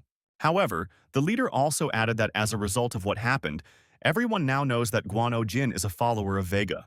The man also apologized and said that they tried their best to keep this secret. But Guano Jin said that there was nothing to worry about and smiled sweetly, thinking that in any case, this was a temporary measure until he gained enough strength. And now his status as the Apostle of Vega could be put into action and used boldly. The leader also said that he came across an article that said that Guano Jin demanded money for the people he saved. The guild leader said that he thought it was just a genius move because now our hero is called Tsundere or something like that. And in short, now he has a lot of fans. And that's why, when Guano Jin asked for payment at the end, it worked so well because it was as if he wanted to show that they save people out of kindness and for profit. Guano Jin thought about it. Usually he himself was a puppeteer who controlled the reactions of other people, but being a puppet on a string himself was somehow offensive. However, while Guano Jin was thinking about this, the leader finally said the most important news. This incident caused a commotion in paradise. Guano Jin said that they could discuss it for a bit and added that it was time to get down to business, showing the box with the crystals he got from those monsters, and then asked how much he could get for them. The guild leader said that he had to warn that the price of crystals had fallen sharply recently, because mutants had become more and more common, and accordingly dark crystals had ceased to be such a strong rarity because there were 10 times more mutants. However, there are a couple of crystals that are large enough and of excellent quality, so you can get about 400 million for them.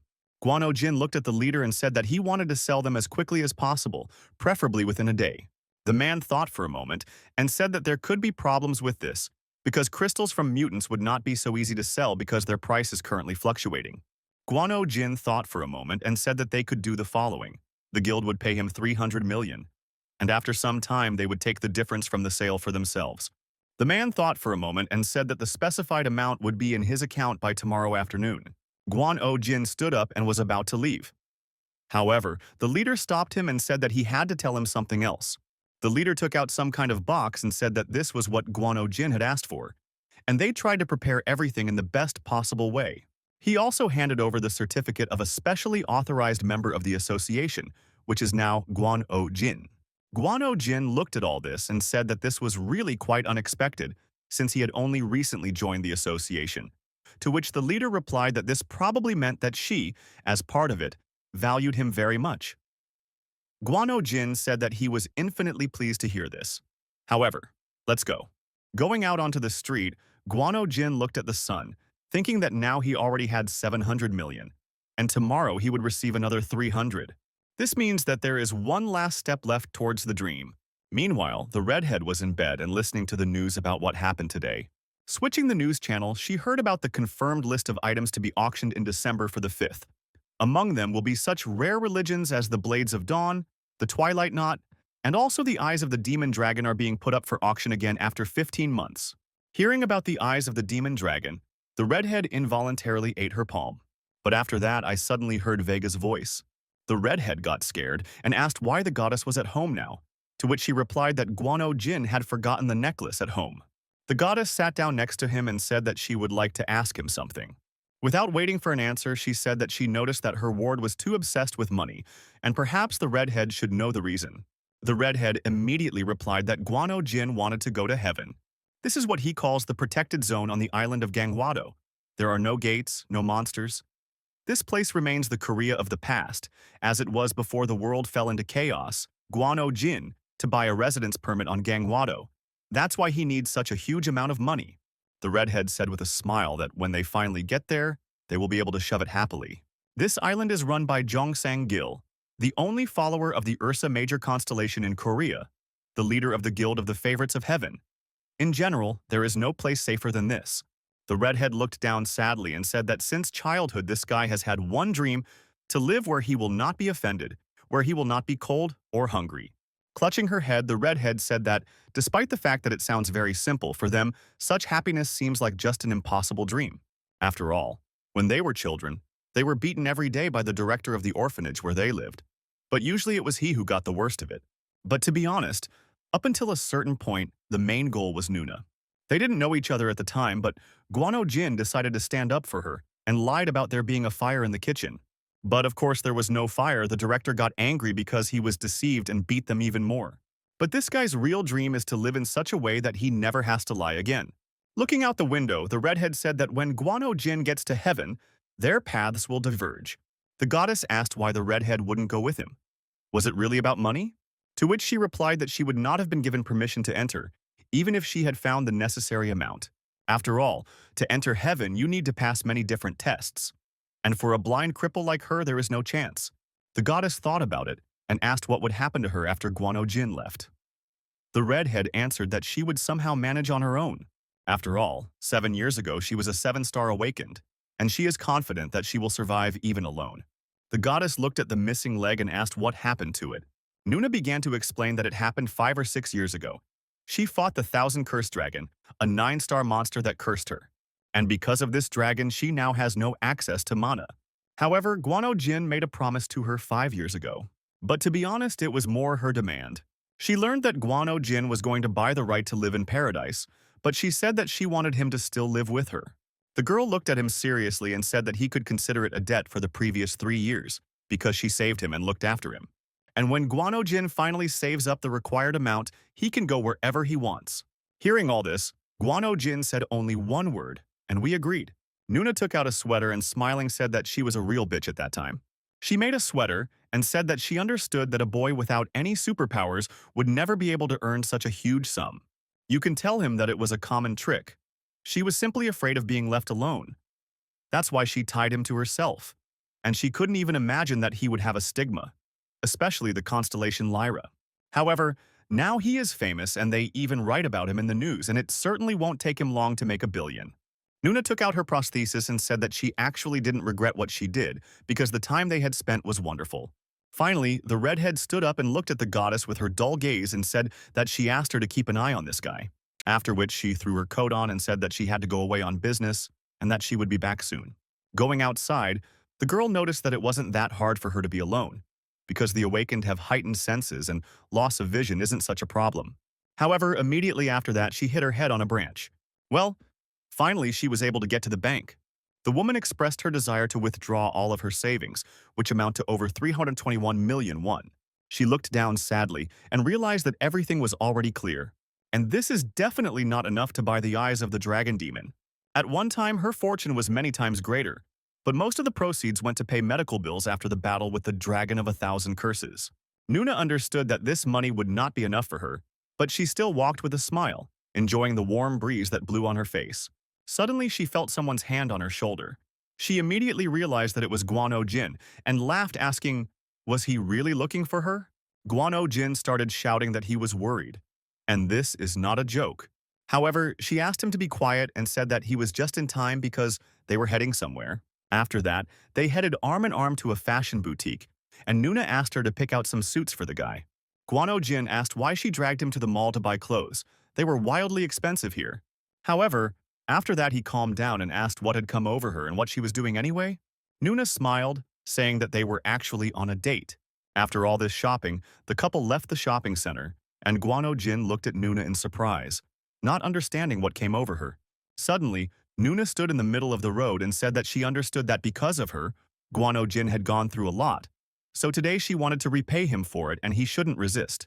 After a short pause, Guano Jin said that he agreed and added that she should not complain later that she had no money.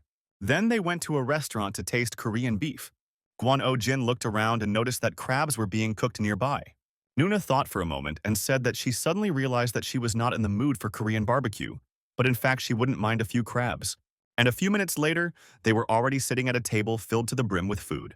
At the table, Nuna was constantly smiling and happy about how delicious it was, and Guano Jin was calm inside, because until that day she was kind of gloomy. However, now he is glad that everything is fine with her. When they had filled their bellies to the brim, Guano Jin said that he would probably buy some coffee. After that, He went outside and met two girls who immediately recognized him. They were thrilled to have met a local hero and begged to take a few photos. Looking at them, Guano Jin thought that he expected that sooner or later people would start recognizing him on the street. But now was not the right time. Looking at them with embarrassment, Guano Jin said that they were embarrassing him with their behavior, and he didn't even know them, and ordered them to go their own way. However, one of them was not going to lag behind and asked him to sign her t-shirt. Guano Jin was confused and took a marker and thought that these two were acting like crazy fangirls. She, as he was already preparing to leave his autograph, suddenly came out a redhead, asking them how dare they behave like that. Nuna walked up to them and hugged our hero, introducing herself as his girlfriend. The girls immediately started running away and saying that he was apologizing and they just asked for an autograph. Nuna laughed and said that they were very strange girls, and also said that Guano Jin doesn't have to talk to girls who hit on him on the street. Guano Jin coldly replied that he didn't need any girls at all right now. After combing her hair, Nuna said that they still had time, so it would be better to go to karaoke because no one would bother them there. They spent the whole evening in this place, and it was already dark outside. When our heroes went outside, Guano Jin said that time flies too fast lately, as strange as it may sound. They walked home in silence, but suddenly Nuna stopped and then asked how much money Guano Jin had saved. Guano Jin answered, just as much as needed. After which the redhead lowered her head and said that it turned out that they didn't have long left to be together. Guano Jin said that it was true, because he had been saving up for him all these years. Overcoming her feelings, Nuna smiled and asked him not to forget her. Guano Jin looked at her in surprise and asked, why should he forget her? The demon dragon's eyes are an extremely rare, sacred relic that only drops from monsters with 6 stars or higher. Rumor has it that they can remove any curse.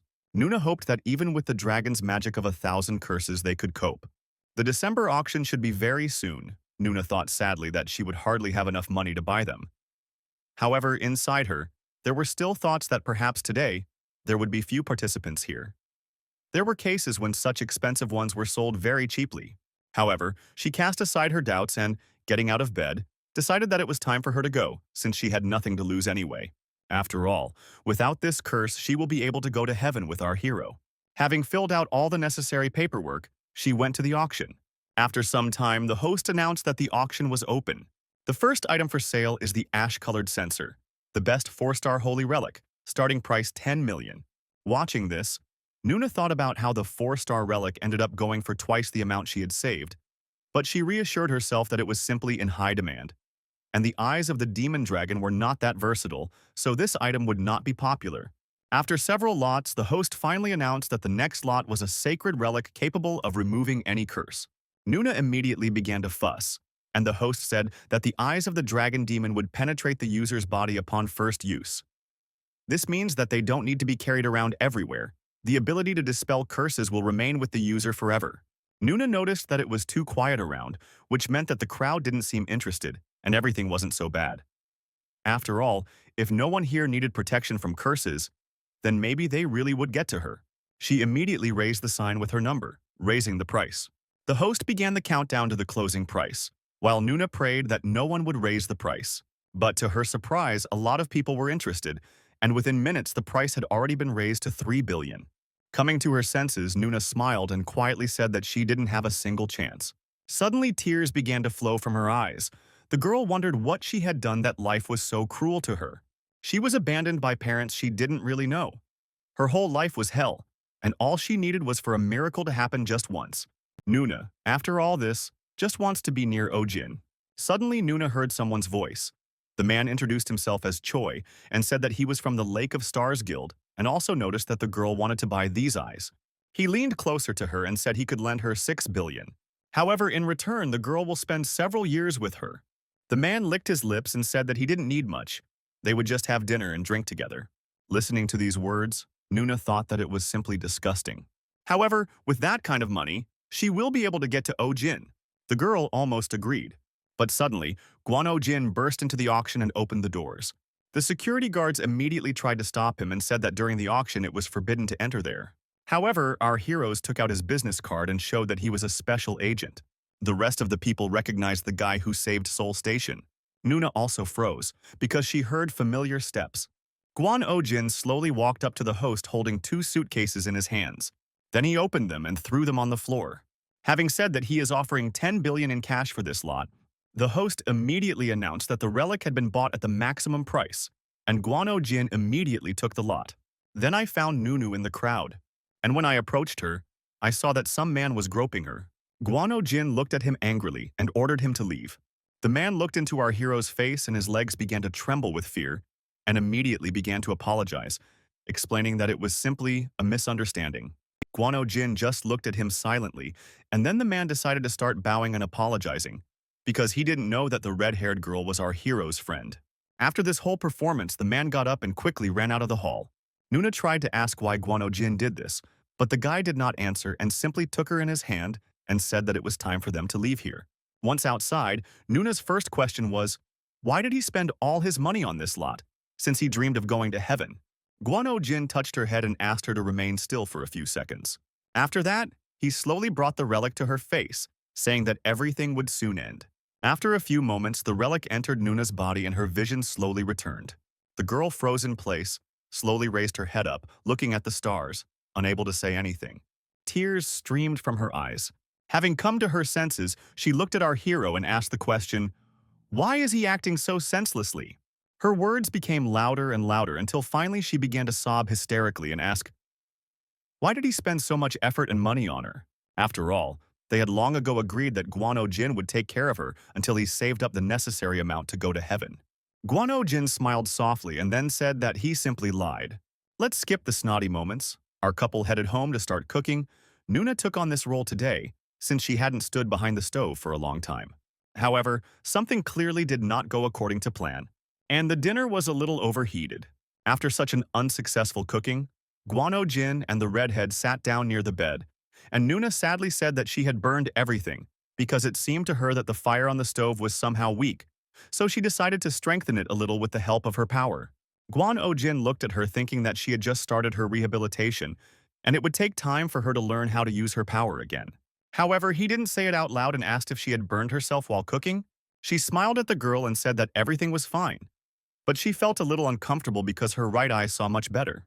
Guano Jin said that it was most likely because of the relic, and also expressed hope that it was not some kind of side effect that would get worse later. Suddenly, a goddess appeared and said that there was nothing to worry about because it was a kind of blessing. Nuna looked at the goddess in surprise and asked what she was talking about, to which the goddess replied that in addition to cleansing from the curse, the eye of the demon dragon interacted with Nuna's Sigma. And despite the fact that the redhead has not yet had time to learn how to control the new power, everything is in perfect order with her mark, so she will soon make up for lost time and will be able to use her relic to its fullest extent. Nuna has the stigma of the dragon, and despite the fact that she is not included in the 12 zodiac constellations, she is still not inferior to them in strength. But not much is known about this stigma, because there are only about 20 of its owners on the planet, and Guano Jin also shouldn't have known anything about the power of the dragon constellation, but he had someone to watch. Nuna waved her hand with a smile and said that for now she would focus on physical rehabilitation. Guano Jin looked at her and asked her not to put too much pressure on herself. The girl said with a smile that she was going to recover as quickly as possible to help her friend, because she hates being in debt, and he knows it very well. Our guy asked her to never cook again if she was going to pay him back in this way for what he did.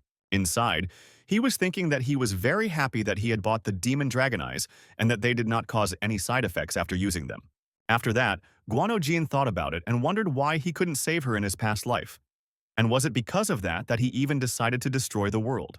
The goddess appeared in front of our hero and said that since the curse had already been lifted, it was time to take care of pressing matters. Guano Jin said that he had an idea and that he would also need the girl's help. The goddess said with a smile that she would do everything to support her child. The next morning, Guano Jin called his superiors and said that he was going to take a vacation and that he planned to devote the next 3 months entirely to training. The leader thought for a moment and said that 3 months was too much because the time was not right now, since hundreds of clients needed the association's services. Guan Ojin thought that this was why he decided to go into seclusion for 3 months. After all, everyone around him wants something from him, and he needs to become stronger in order to be able to protect himself from people who are trying to use him. But after a short conversation, the leader also agreed that Guan Ojin really should take the time he needed for himself. And he also asked where Guan Ojin was going to train. Because according to his information, no matter what place he chose for me, he still wouldn't be able to escape everyone's attention. Guano Jin smiled and said that it was a secret, and after that, he immediately went with the goddess to her sanctuary. The goddess looked at him and asked what skill he wanted to master first. Guano Jin thought for a moment and said that actually, teaching in a lecture format was not very suitable for him, so he thought that perhaps the goddess would agree to spar with him. After an awkward pause, the goddess said that it was simply impossible. The entire difference in strength is too great and she can accidentally kill him. To which Guan-O Jin replied that in that case, she can try to restrain herself. To which the goddess also replied that she is too dangerous even when she restrains herself as much as possible. Guan-O Jin thought that he probably overestimated his strength because they were casually communicating with the goddess, and he forgot how much stronger she was than him. After thinking for a moment, the goddess said that although she could not fight her apostle, the spirit could still do so. So she would simply summon entities, endowing them with her soul and power. After that, a wolf immediately appeared as if out of nowhere. Guano Jin smiled and said that he was incredibly happy to see Lurk again. The wolf became a little tense, but the goddess asked him to relax because Guano Jin came from the future. As soon as the wolf learned his mission, he immediately changed in appearance and prepared to enter the battle. Guan-O Jin thought that he doubted that he could defeat this pet of the goddess. Therefore, he should at least try to withstand a few of his attacks. And right after that, Guano Jin was knocked out cold. The wolf slowly approached him and asked, "Is this all that Guano Jin can do?" From that moment on, 2 whole months passed. Guano Jin trained every day from morning to night. However, the wolf was still stronger. Guano Jin lost time after time, and after one of his losses he thought that every cell in his body was already hurting. And during these 2 months he never lasted more than 1 minute against this monster. Because of this, it feels like there is no progress at all, and his lightning and thunder spears have only increased by 1 level.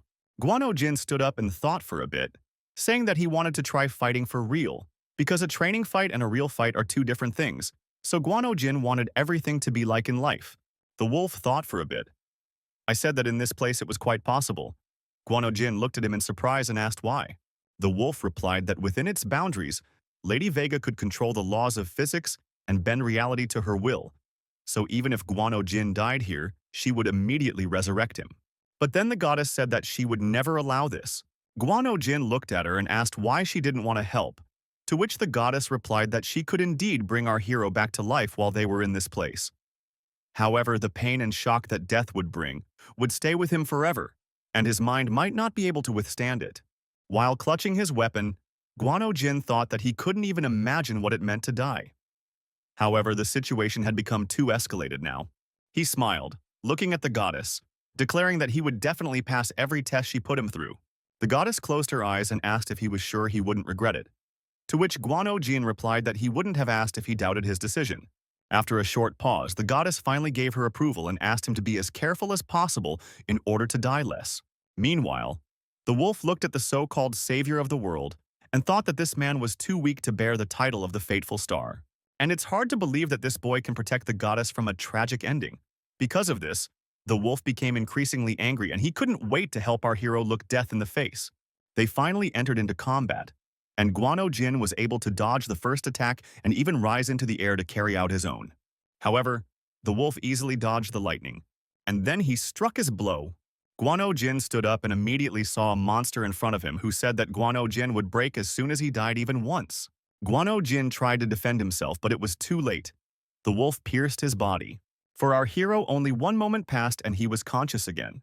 Slowly getting up, Guano Jin held his body and groaned in pain, while the wolf said that the man was too arrogant. But instead of responding, Guano Jin immediately took up his weapon and rushed into battle again. However, this was of little use. Guano Jin still continued to die time after time, unable to fight back against such a strong opponent. After dying for the 100th time, Guano Jin slowly stood up and smiled, finally understanding something. The constellation on his chest began to radiate power, and in front of his face there were notifications from the system that the connection of the Lyra stigma with the owl stigma was successful. Guano Jin received a mixed skill, the maximum level of lightning wings, and also completed part of the 4th level of enlightenment of the dark skies, at the same time raising the level of the Lyra stigma to level 4. Guano Jin used his new ability to attack his opponent. The wolf defended himself against them, but still received a small amount of damage and thought that the skills related to Lyra's stigma definitely didn't provide the same capabilities that Guano Jin had just used. This meant that he had received them from another source. But this guy had just awakened, and he definitely couldn't have become so strong in the wolf's opinion. This act enraged the wolf, who again attacked his opponent in order to finish him off. But suddenly a goddess appeared before them and ordered everyone to stop. She said that she understood the wolf's feelings perfectly well, because the appearance of her new ward must have shocked him, because he had been occupying one position for a long time because of the barrier. However, the goddess also said that the wolf was very disappointing in his extreme and lack of restraint. Having apologized, the wolf lowered his head. The goddess turned away and said that for now, they would wait until the child woke up. Unexpectedly for all of us, the hero stood up and said that he was still conscious and ready to continue the duel. Looking at this guy, the wolf did not understand why he was still standing on his feet, and decided that he was clearly not all right in the head since he wanted to continue fighting. The wolf also noticed the obsession in the guy's eyes. But suddenly the goddess again ordered everyone to stop, because she was already tired of them both going overboard. The wolf looked at all this and thought that this man was actually very talented, so much so that he could come up with skills on the fly, but that was not what was most terrifying about him. It is impossible to overcome the fear of death by effort alone, and his eyes resembled the eyes of a madman. The wolf clenched his fist, thinking that he could not defeat this man, neither in willpower nor in talent, and suffered a crushing defeat. Therefore, this man is quite worthy of being called a fateful star. Another month later, someone knocked on the association leader's door. It was Guano Jin who greeted him with a smile. The man immediately threw on his jacket and said that they were now going to have lunch. When Guano Jin went to the restaurant, he ordered absolutely everything because of this menu. The association leader became a little tense and asked how things were going with our hero. Guano Jin replied in a calm voice that he had already reached the 4th star. The leader looked at him with fear and said that given his stigma, it was simply unbelievable, to which Guano Jin replied that as a newcomer, he had to try harder to be worthy of the attention that was being paid to him. After all this, the leader said that there was an explosion near Sachko. And what's worse is that it wasn't just some ordinary monsters that broke out, and these new mutants scattered throughout the city, a real catastrophe. According to rough estimates, about 1,000 individuals broke through. Guano Jin looked at the leader and said that this was already too much, to which the leader replied that they had already created a squad in cleansing. And their members, by the way, have a very good salary because, depending on the rank of the monster, for killing one individual, they receive from 1 to 3 million. And of course, crystals can be sold separately and get an additional amount. Looking down, he thought about how he had recently restored his girlfriend's sight, and now wanted to have fun together and eat delicious food. And this was a pretty good option. So Guano Jin asked if he could join one of these squads, to which the leader replied that of course he could. And to be honest, he was about to suggest it himself. But the new leader gave the right moment. Guano Jin smiled, and the leader announced that the answer should come in 2 days. Guano Jin laughed and said that thinking about the upcoming work had made him hungry. After this business meeting, Guano Jin returned home where he saw Nuna spending day and night training. She successfully completed rehabilitation and regained her strength. Guano Jin, meanwhile, thought that before her techniques seemed to him nothing more than paint. Well, but now he clearly sees how strong she really is. Nuna finally noticed that Guano Jin had returned and greeted him with a warm smile. Guano Jin silently approached her and said that he was already doing pretty well, to which she replied that she had not yet fully recovered and there was still a lot of work to do. Taking a closer look at her, Guano Jin asked what was wrong with her eyes. Nuna picked up the bandage and said that it was not very convenient to walk around with it all the time, but it was not catastrophic, and immediately offered to have a snack. Guano Jin said with a smile that he had just eaten his fill, and the girl was offended that he had lunch without her like that. To which Guano Jin replied that they could go have a snack together after he returned from the mission. Guano Jin also explained that he had signed up for the cleanup squad and would be gone for a couple of days. Looking at the guy with confidence, the girl said that she wanted to go with him. Guano Jin agreed, and the next morning they set off together to the detachment. Looking around, Guano Jin realized that the monsters had already reached the city center and there was a real mess, to which the girl replied that at least the civilians had been evacuated. Meanwhile, the rest of the squad members bragged to reporters without saying that the organization's priority was a peaceful sky over Korea, and they would definitely exterminate all the monsters. The reporters noticed that Guano Jin had appeared and immediately ran up to him to ask a few questions. However, Guano Jin looked at them angrily and asked what they were doing here anyway, since the civilians should have been evacuated a long time ago, since now was not the best time for an interview. Nuna, have you noticed that Guano Jin is good at interacting with the press? She said that Guano Jin responded that verbal manipulation is his bread and butter after all. Meanwhile, the squad manager said that all traders should split into squads of 3. Guano Jin and the redhead noticed that they were missing one and needed to find someone as soon as possible. Suddenly, a guy with a shield and a hammer approached them and said that he didn't expect to be so lucky. Guano Jin immediately recognized him because this guy participated in the raid on the Dark Star Society. This means that his skills can be doubted, and this is a good candidate for the trio. This big guy also said that the leader of Valhalla is currently very busy investigating the Dark Star Society case. Guano Jin immediately thought that it seemed like he couldn't find the next clue. But considering how some association was trying its best to stay in the shadows, it was no wonder that contact information alone wasn't enough. While they were discussing all this, the same one from the VIP room, from the first chapters, suddenly appeared. Guano Jin looked at him but couldn't remember. But after a couple of seconds, the image of that same confident asshole from the association finally popped into his head. Also here appeared the same man who pestered Nuna. Guano Jin noticed that there was another person in their squad, and from his tattoos it was clear that he belonged to the Imperial Scorpion Guild. Guano Jin looked at the man who was harassing his girlfriend and noticed that he had the same tattoo on his neck, after which Guano Jin asked if he had already been kicked out of the Starlight Guild. Guano Jin remembered that he had told about this guy's atrocities and of course he was kicked out of his guild, which forced him to change it. The boys said goodbye and said that Guano Jin would soon see everything for himself. Sniffing, Guano Jin noticed that Choi smelled like a hound.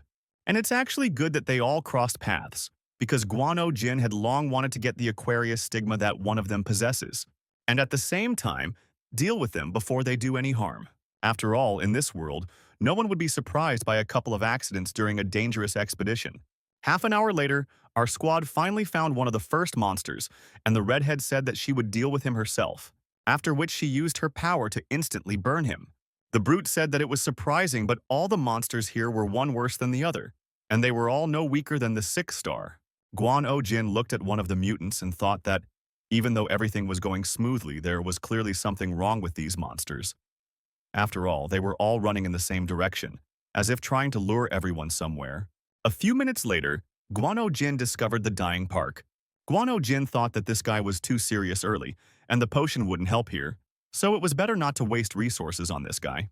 Finally, Pak wanted to say something, but he leaned back before Guano Jin could get any information out of him.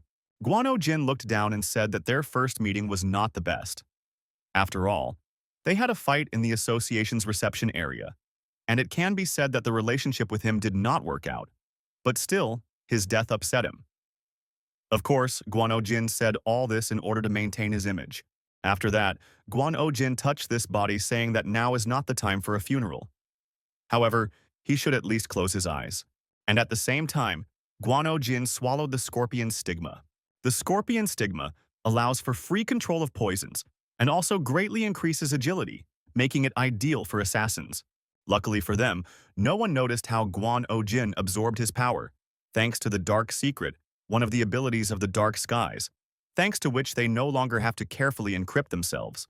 After killing a few more monsters, Guano Jin stopped and said that his intuition told him that he should try to follow one of them to see where it would lead them. Inside, he thought that everything here was too strange, and it was already obvious that the monsters had captured the entire city. However, from time to time new ones appeared, and everyone ran towards the center. Although this put them in a vulnerable position in front of the raiders, they always seemed to be trying to lure everyone somewhere. Because of these thoughts, Guano Jin stopped and said that they were stopping the pursuit. The thug did not understand why, because they were ready to fight, by the way, past the monsters. Guano Jin looked at the guy and said that he thought they were being lured into a trap all this time. The man was surprised and asked, "Are monsters really smart enough for this?" Guano Jin replied that although he was not exactly sure, he felt that going further might be too dangerous. He was already preparing to retreat with his squad. However, he thought that he could not miss the opportunity to receive the Aquarius stigma. Therefore, he suggested to his squad to notify everyone else that they were being lured into a trap. Well, he immediately declared that he was going to go alone. After all, if the situation developed, it would be easier for him to run away alone. And as he left, he added that he would return to his squad as soon as they finished with the rest. Choi, at the same time, smiling, said that the plan was going smoothly, The monsters continued to lure everyone else to the center, and he simply could not believe that he had in his hands the relic that gave control over the monsters. The notorious Ashad Khan, several months ago, invited this man to join the Scorpion Guild, and all for the sake of revenge on Ojin. The man thought with a smile that given the massacre that would happen in the future, the death of this idiot would not even make the headlines and he would fade into oblivion. However, in order to avoid suspicion, losses were also necessary on their side, and it's a pity about this guy, of course. However, nothing can be done about it. Guano Jin found these guys and thought that they were a bit too calm, considering that they were attacked by monsters, because of whom one of their comrades died. This man, awakened, 6 stars, Aquarius. He does not specialize in combat skills, and yet it will be difficult. It is like a difference between them of 2 whole levels. But there are still questions about what this man is hiding, because he surely has an ace up his sleeve. Something powerful enough to send an incredible message to the Apostle of the North Star. Guano Jin thought about it and decided that he needed to prepare and called upon the goddess, saying that there was someone to deal with, but it was not a monster. Guano Jin made up a story about this guy on the fly and said that in his past life, the man was a notorious criminal who had raped more than 300 women in total. The goddess thought for a moment, saying that she understood why the child wanted to get rid of the future villain. However, retribution for sins that were yet to happen was somehow strange. Guano Jin immediately explained to her that in his past life, this man admitted that he had committed atrocities for a long time. Therefore, he had already managed to warm up. Guano Jin also thought that here she was in no hurry to believe him, and it seemed that it would not hurt to dig up some evidence for her that would confirm his words. After talking with the goddess, Guano Jin went downstairs. In order to put on a show before the goddess, Guano Jin stood up straight and said that he knew Choi's terrible secret. The man was immediately horrified. When Guano Jin said this, his face turned pale and he tried to find out how Guano Jin knew about all this. After a few seconds, Choi smiled his nasty smile and said that he even benefited from the presence of our hero, and on his own too. Choi stated that Guano Jin received a pretty good stigma and immediately imagined himself to be the most important person on Earth.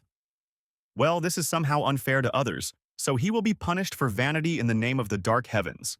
Having raised his artifact, the man immediately summoned all the monsters to attack our hero. Choi smiled and said that he didn't know how Guano Jin knew that he was in the dark skies. However, he would pay for his carelessness. Meanwhile, Guano Jin couldn't believe that everything turned out this way, and it turns out that this guy is also a member of the dark skies. However, Guano Jin quickly calmed down and said that he understood that this was unexpected. However, they did not have much choice, and he also wanted to ask for a blessing, but the goddess interrupted him and said that she apologized. She looked into the eyes of her apostle and said that she had concerns about our hero when he decided to punish another person even before he committed a crime. However, it is she who must believe and support him like no one else, so she apologizes for the fact that she was overcome with doubts until the moment when she herself saw everything with her own eyes. After finishing her speech, she blessed our hero and ordered him to rewrite history with the help of her incredible power. Guano Jin immediately noticed that the feeling of this blessing was different from what he had received while in the gate, and it was probably due to his hard training. Guano Jin rushed forward and shouted, "This will end quickly." He easily destroyed one monster after another with his power and slowly approached his main opponent. Also, unexpectedly, Guano Jin noticed that in a normal state he cannot create a lightning discharge directly from the air, but under the blessing he can, and one can quickly get used to it. After that, he felt a vibration under his feet and immediately jumped, which turned out to be the right decision because a huge monster appeared under his feet. Rolling up his sleeves, Guano Jin said that these bugs were only trying in vain, because when they came at him in a crowd, it was even easier to take them down. After this, Guano Jin stood up and instantly pinned his harpoons to each of the monsters, destroying them with his energy. Choi and his assistant shouted that it was simply impossible because a 3-star awakened being would not be able to be at that level, to which Guano Jin replied that he actually already had 4 stars. Choi began to nervously scratch his hair and used the relic once more to gather all the monsters around.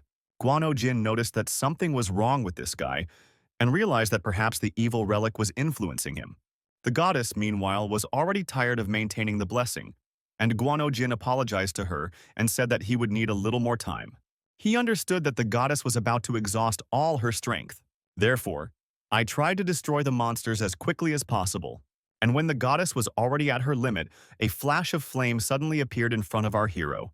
Guano Jin looked up and saw that it was his redhead who was saying that. In fact, Guano Jin promised that he would not get into trouble. The woman quickly went down and said that she had already contacted other cleanup teams, and that everyone else would arrive here soon. She slowly removed her blindfold and said that Guano Jin should try to buy her some time. She also added that she didn't want to use her new power until she got used to it completely. However, there's nothing that can be done about it. Using her stigma, she directed her flames at her opponents, burning them alive like some kind of bugs. Watching this, Guano Jin realized that he didn't quite understand the principle on which her ability worked. But the flames moved in such a way as if they were alive. Guano Jin and the bully also entered the fight to deal with the others.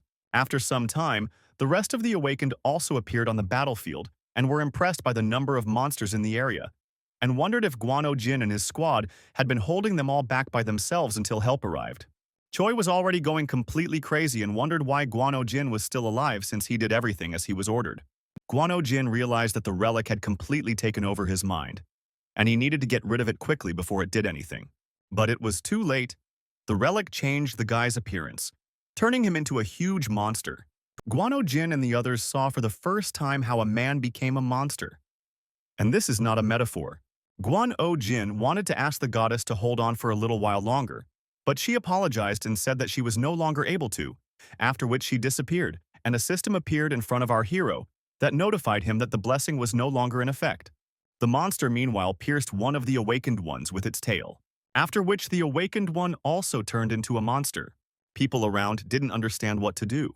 However, we knew that this had to be stopped immediately before it grew. After a few seconds, Guano Jin realized what he needed to do. He turned to the redhead and asked her for one favor. Pointing to a stream of black magic, he asked her to go there and destroy the source. Nuna went to fulfill this request, and Guano Jin looked at his new opponent and gave him the middle finger. After that, he moved closer in order to fight him one-on-one. Inside, Guano Jin was thinking that if this monster was compared to a wolf, it was just ridiculous and he was weak. As soon as Guano Jin approached the required distance, he discovered that he could not pierce this skin with his spear. Guan Jin pushed off the monster's body and hit it with a deep discharge, but it was no use. Our hero's strength was running out when suddenly it dawned on him that he had almost no mana left, and the only way out was to increase its volume. All the mana of a person's body is concentrated in his heart. Therefore, if you speed it up, even more mana will be produced. It's like squeezing the neck of a hose. Guano Jin put this idea into practice, and the system notified him that he had just unlocked a new skill called Enhancement.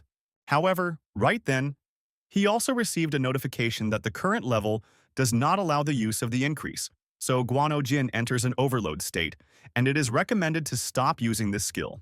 However, Guano Jin had no intention of stopping, and he charged towards his opponent at full speed, and touching him, he gifted him with a lightning discharge. Guan Jin smiled. It was incredible.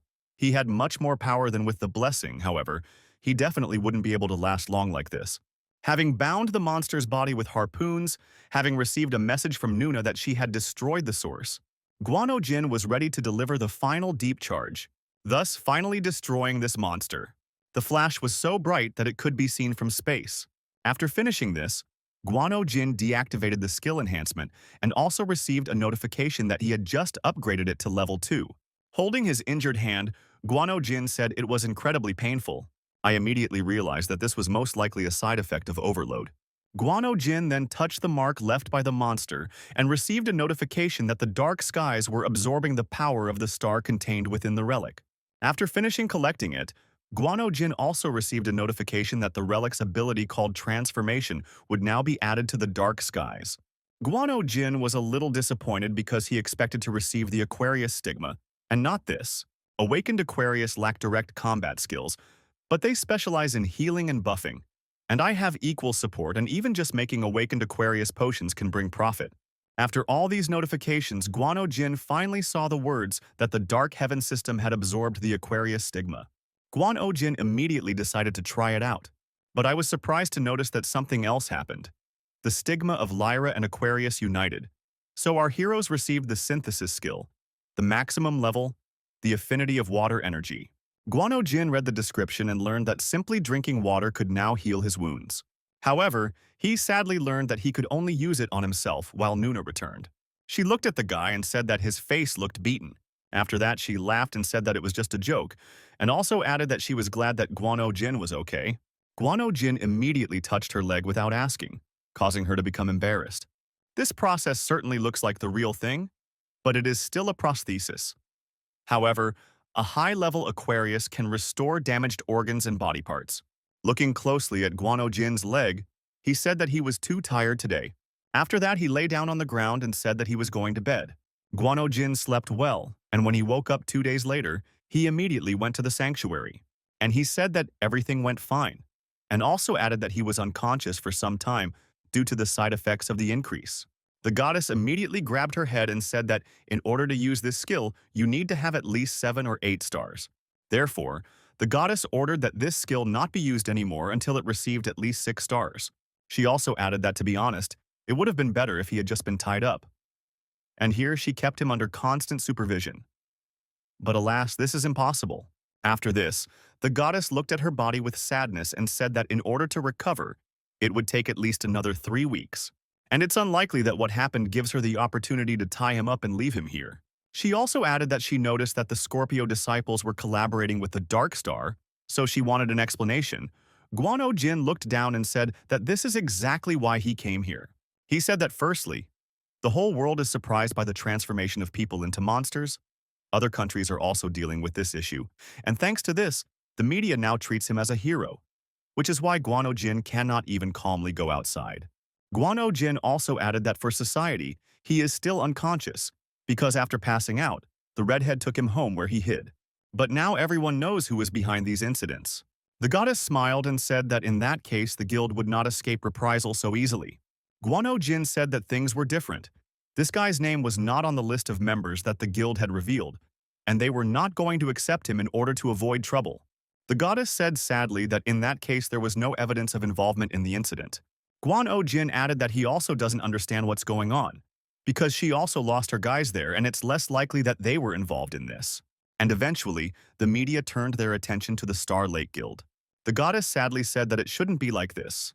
A guild with that name is pure, and also added that she was sorry that she couldn't do anything to put an end to their atrocities. Guano Jin replied that she didn't have to worry because he would take care of it. The goddess was surprised and said that she had just heard Guano Jin say that there was no evidence of their involvement in this matter, to which Guano Jin replied that he really didn't have any evidence of the guilt of the Pandanus Guild, which was obviously involved in all of this but had not previously appeared in the plot. However, he just needed to collect them. After all, the only thing they shouldn't do in front of him was cheat. After the shrine, Guano Jin came out into the normal world and thought that it would be nice to have a snack, and also called the leader of the association that he had not yet fully recovered. However, he felt much better. The leader said that he understands what state Guano Jin is in now, but there are some details that need to be discussed, so he has to come to the association. Guano Jin responded that he actually wanted to ask for a continuation, and stated that he needed protection until he fully recovered. Inside, Guano Jin was thinking that he also needed one of the 3 most famous awakened ones from the association. Guano Jin also added that he was not asking for security for nothing, because he had irrefutable evidence that the Pandanus Guild and Choi were related. Do you want to talk? Guano Jin thought that he needed to collect his thoughts first. After putting all the facts together, Guano Jin decided that it was likely that the Dark Star had more than one constellation, and someone else might own it. However, he couldn't verify this. Approaching the mirror, Guano Jin reasoned that he could not use the enhancement skill now. However, he could use the transformation. Trying to use this skill, Guano Jin changed his appearance and saw that everything turned out just as he imagined. And achieving such a skill would be more difficult than the Aquarius stigma. Afterwards, Guano Jin ran a bath to test out his latest new ability. He cut his finger slightly with a razor, and then he dipped his hand into the water, which instantly healed all his wounds. Guano Jin looked at the empty bathtub that was left behind and thought that somehow too much water had gone into such a small wound, and it would be problematic to use this skill if he fought without any nearby bodies of water. After finishing checking Guano Jin's skills, he went outside and met her there. Guano Jin said that she had arrived earlier than he thought, and asked where she was locked up since she had been showing up at home less and less lately. The girl smiled and said that it was actually a secret. Guano Jin noted that they should not have secrets from each other. However, after this he contacted you and asked her not to miss him while he was gone. When he reached the association, Guano Jin met a man named Wu Jin. They shook hands, and Guano Jin said that he had known him for a long time. This guy is called the Lightning Dog. He has 8 stars, and he is also known for taking on any task and seeing it through to the end, no matter what it takes.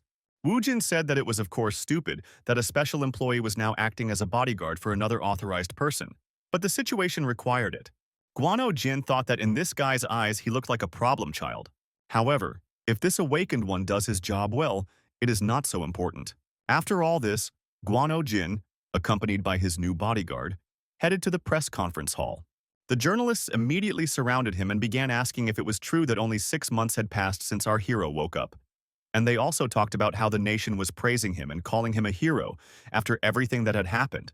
And the journalists were asking him to say a few words about it.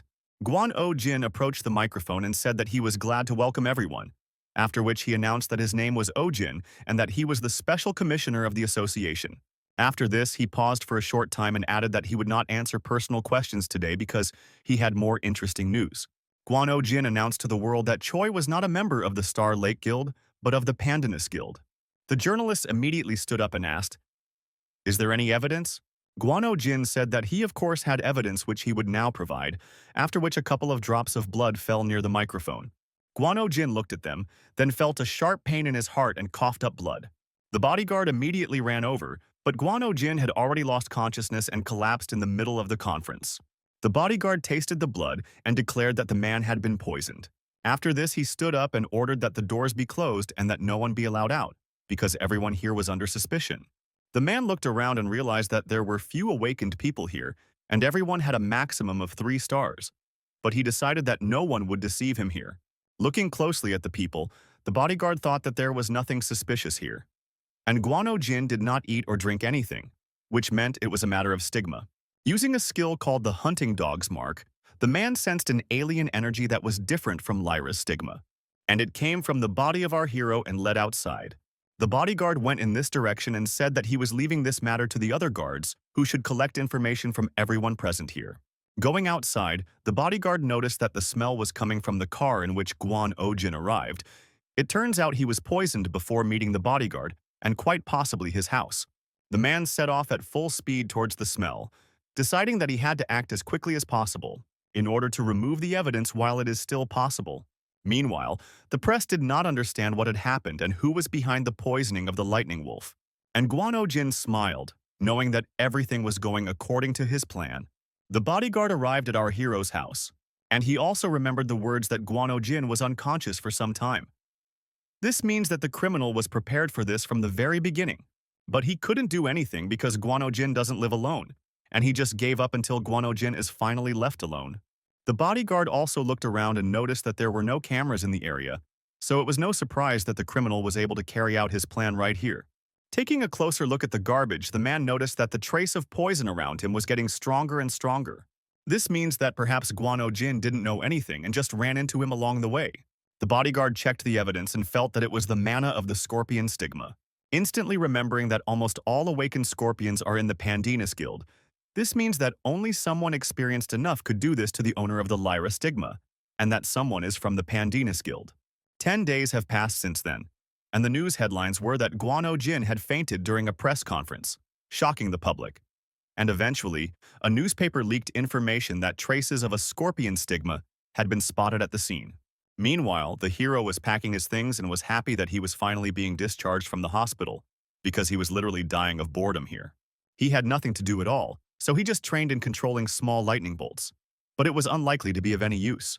While Guano Jin was getting ready, the association leader came into his room and asked if Guano Jin was sure that he was going to leave for the hospital so soon. Guano Jin greeted the leader, who immediately bowed and said that it was all his fault because he was not prepared enough. Guano Jin said with a smile that none of that matters and the real problem was the guys who tried to kill him. There is no evidence that would be feared in the Pandanus from the press conference. This is also a regular show, and everything worked out thanks to Wu Jin and his wonderful investigation. Guano Jin asked how the Pandanus Guild was doing, to which the association leader replied that they denied everything and then simply split up and fled and were now being hunted by another large guild. After a short conversation with the leader, Guano Jin met with the redhead who said that they would now go to another place. Having reached the desired point, the redhead said that this was now their new home. Guano Jin looked around the house as the redhead explained that there were two rooms, and this was the largest.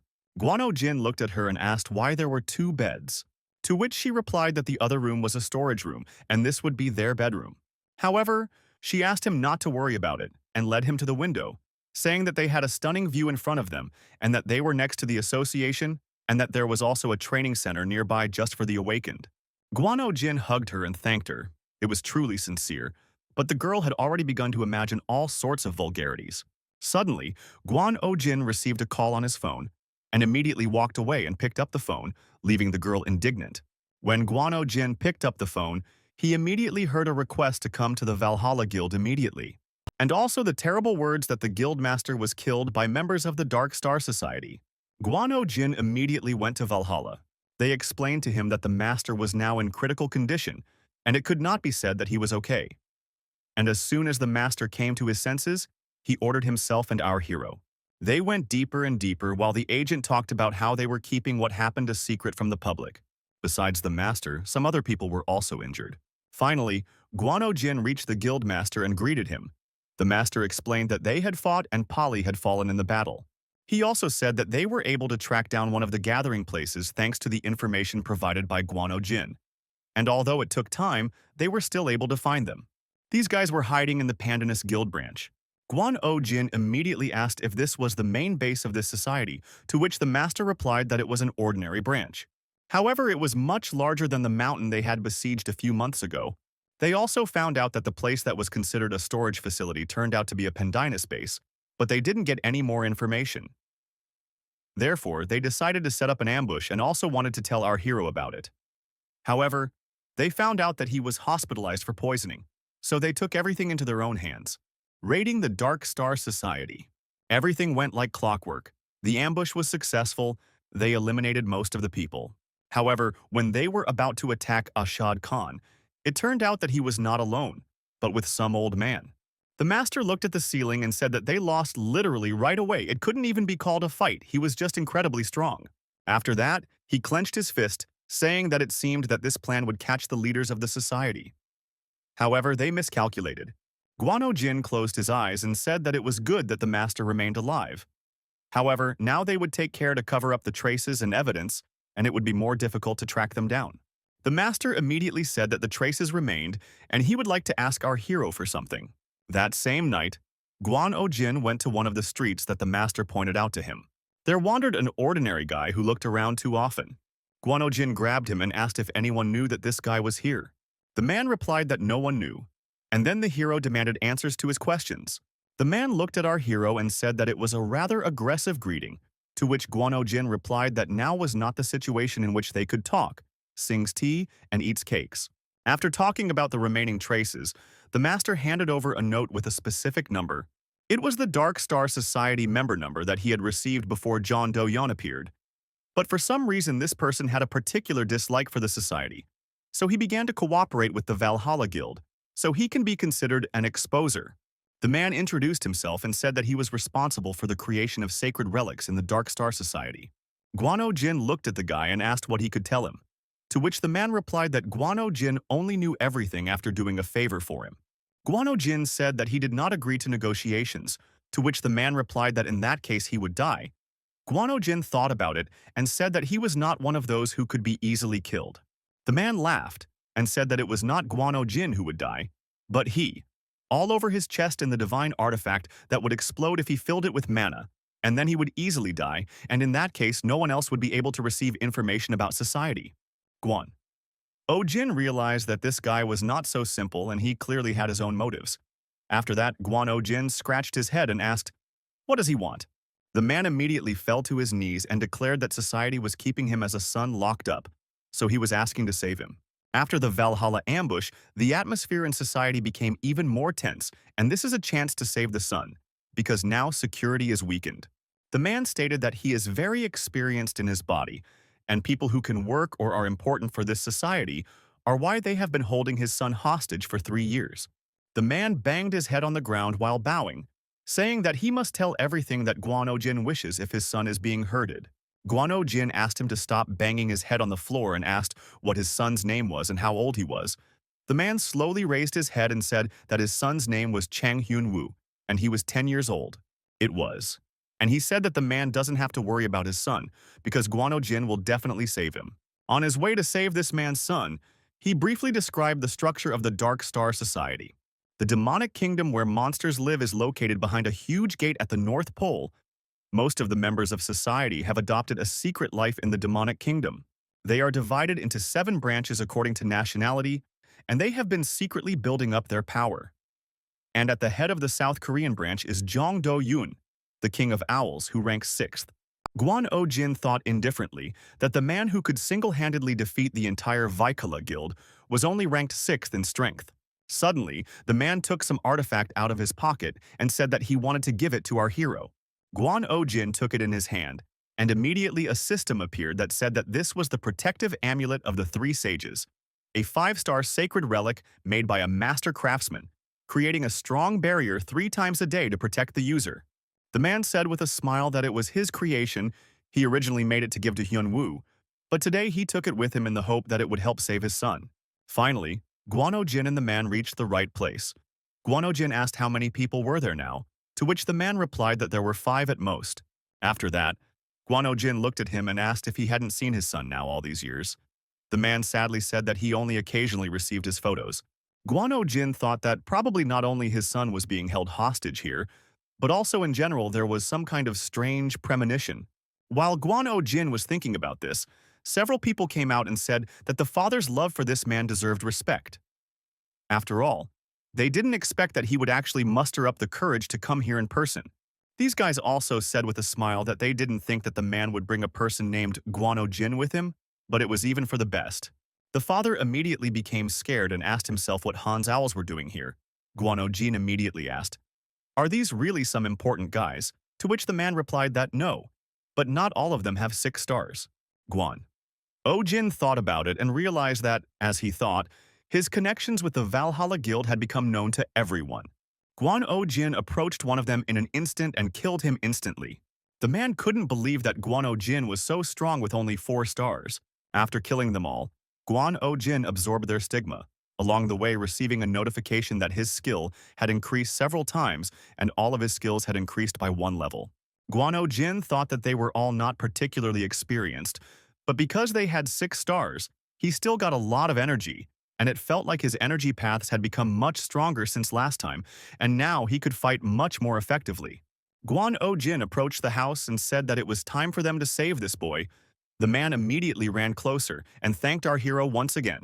After entering, Guan Jin and the man began to wander around and search. Guan Jin, meanwhile, was thinking that he had previously activated some of his abilities. However, they still did not sense the presence of people, and there was a possibility that this boy was being hidden in a completely different place.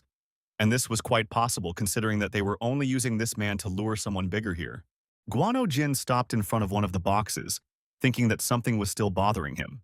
Guan Jin opened one of them and his gaze changed completely. Guan Jin thought that he had expected this very beginning, given that they had never let this man meet his son. Guan Jin slowly stood up, but he didn't say anything to the guy. After that, Guan Jin pretended as if nothing had happened and said that it was obvious that the boy was not there. The man scratched his head and said that they probably took him to some other place. Suddenly, Guan Jin asked him to be quiet and bow down a little. And then, he said that someone entered the building. Guan Jin and the man tried to escape, but the building collapsed underneath them. And then there was an explosion. The bracelet saved these two, and Guan Jin thanked all the gods that he had this artifact. After that, Guan Jin looked to the right and saw that the man had not managed to survive. Guan Jin immediately approached him, but realized that he could not save him. Even though this man is still alive, it is too late to do anything and he will die very soon. The man put his hand in his pocket and pulled out a flash drive, saying that this was the information he promised. But finally, he asked Guan Jin to make sure to find his son.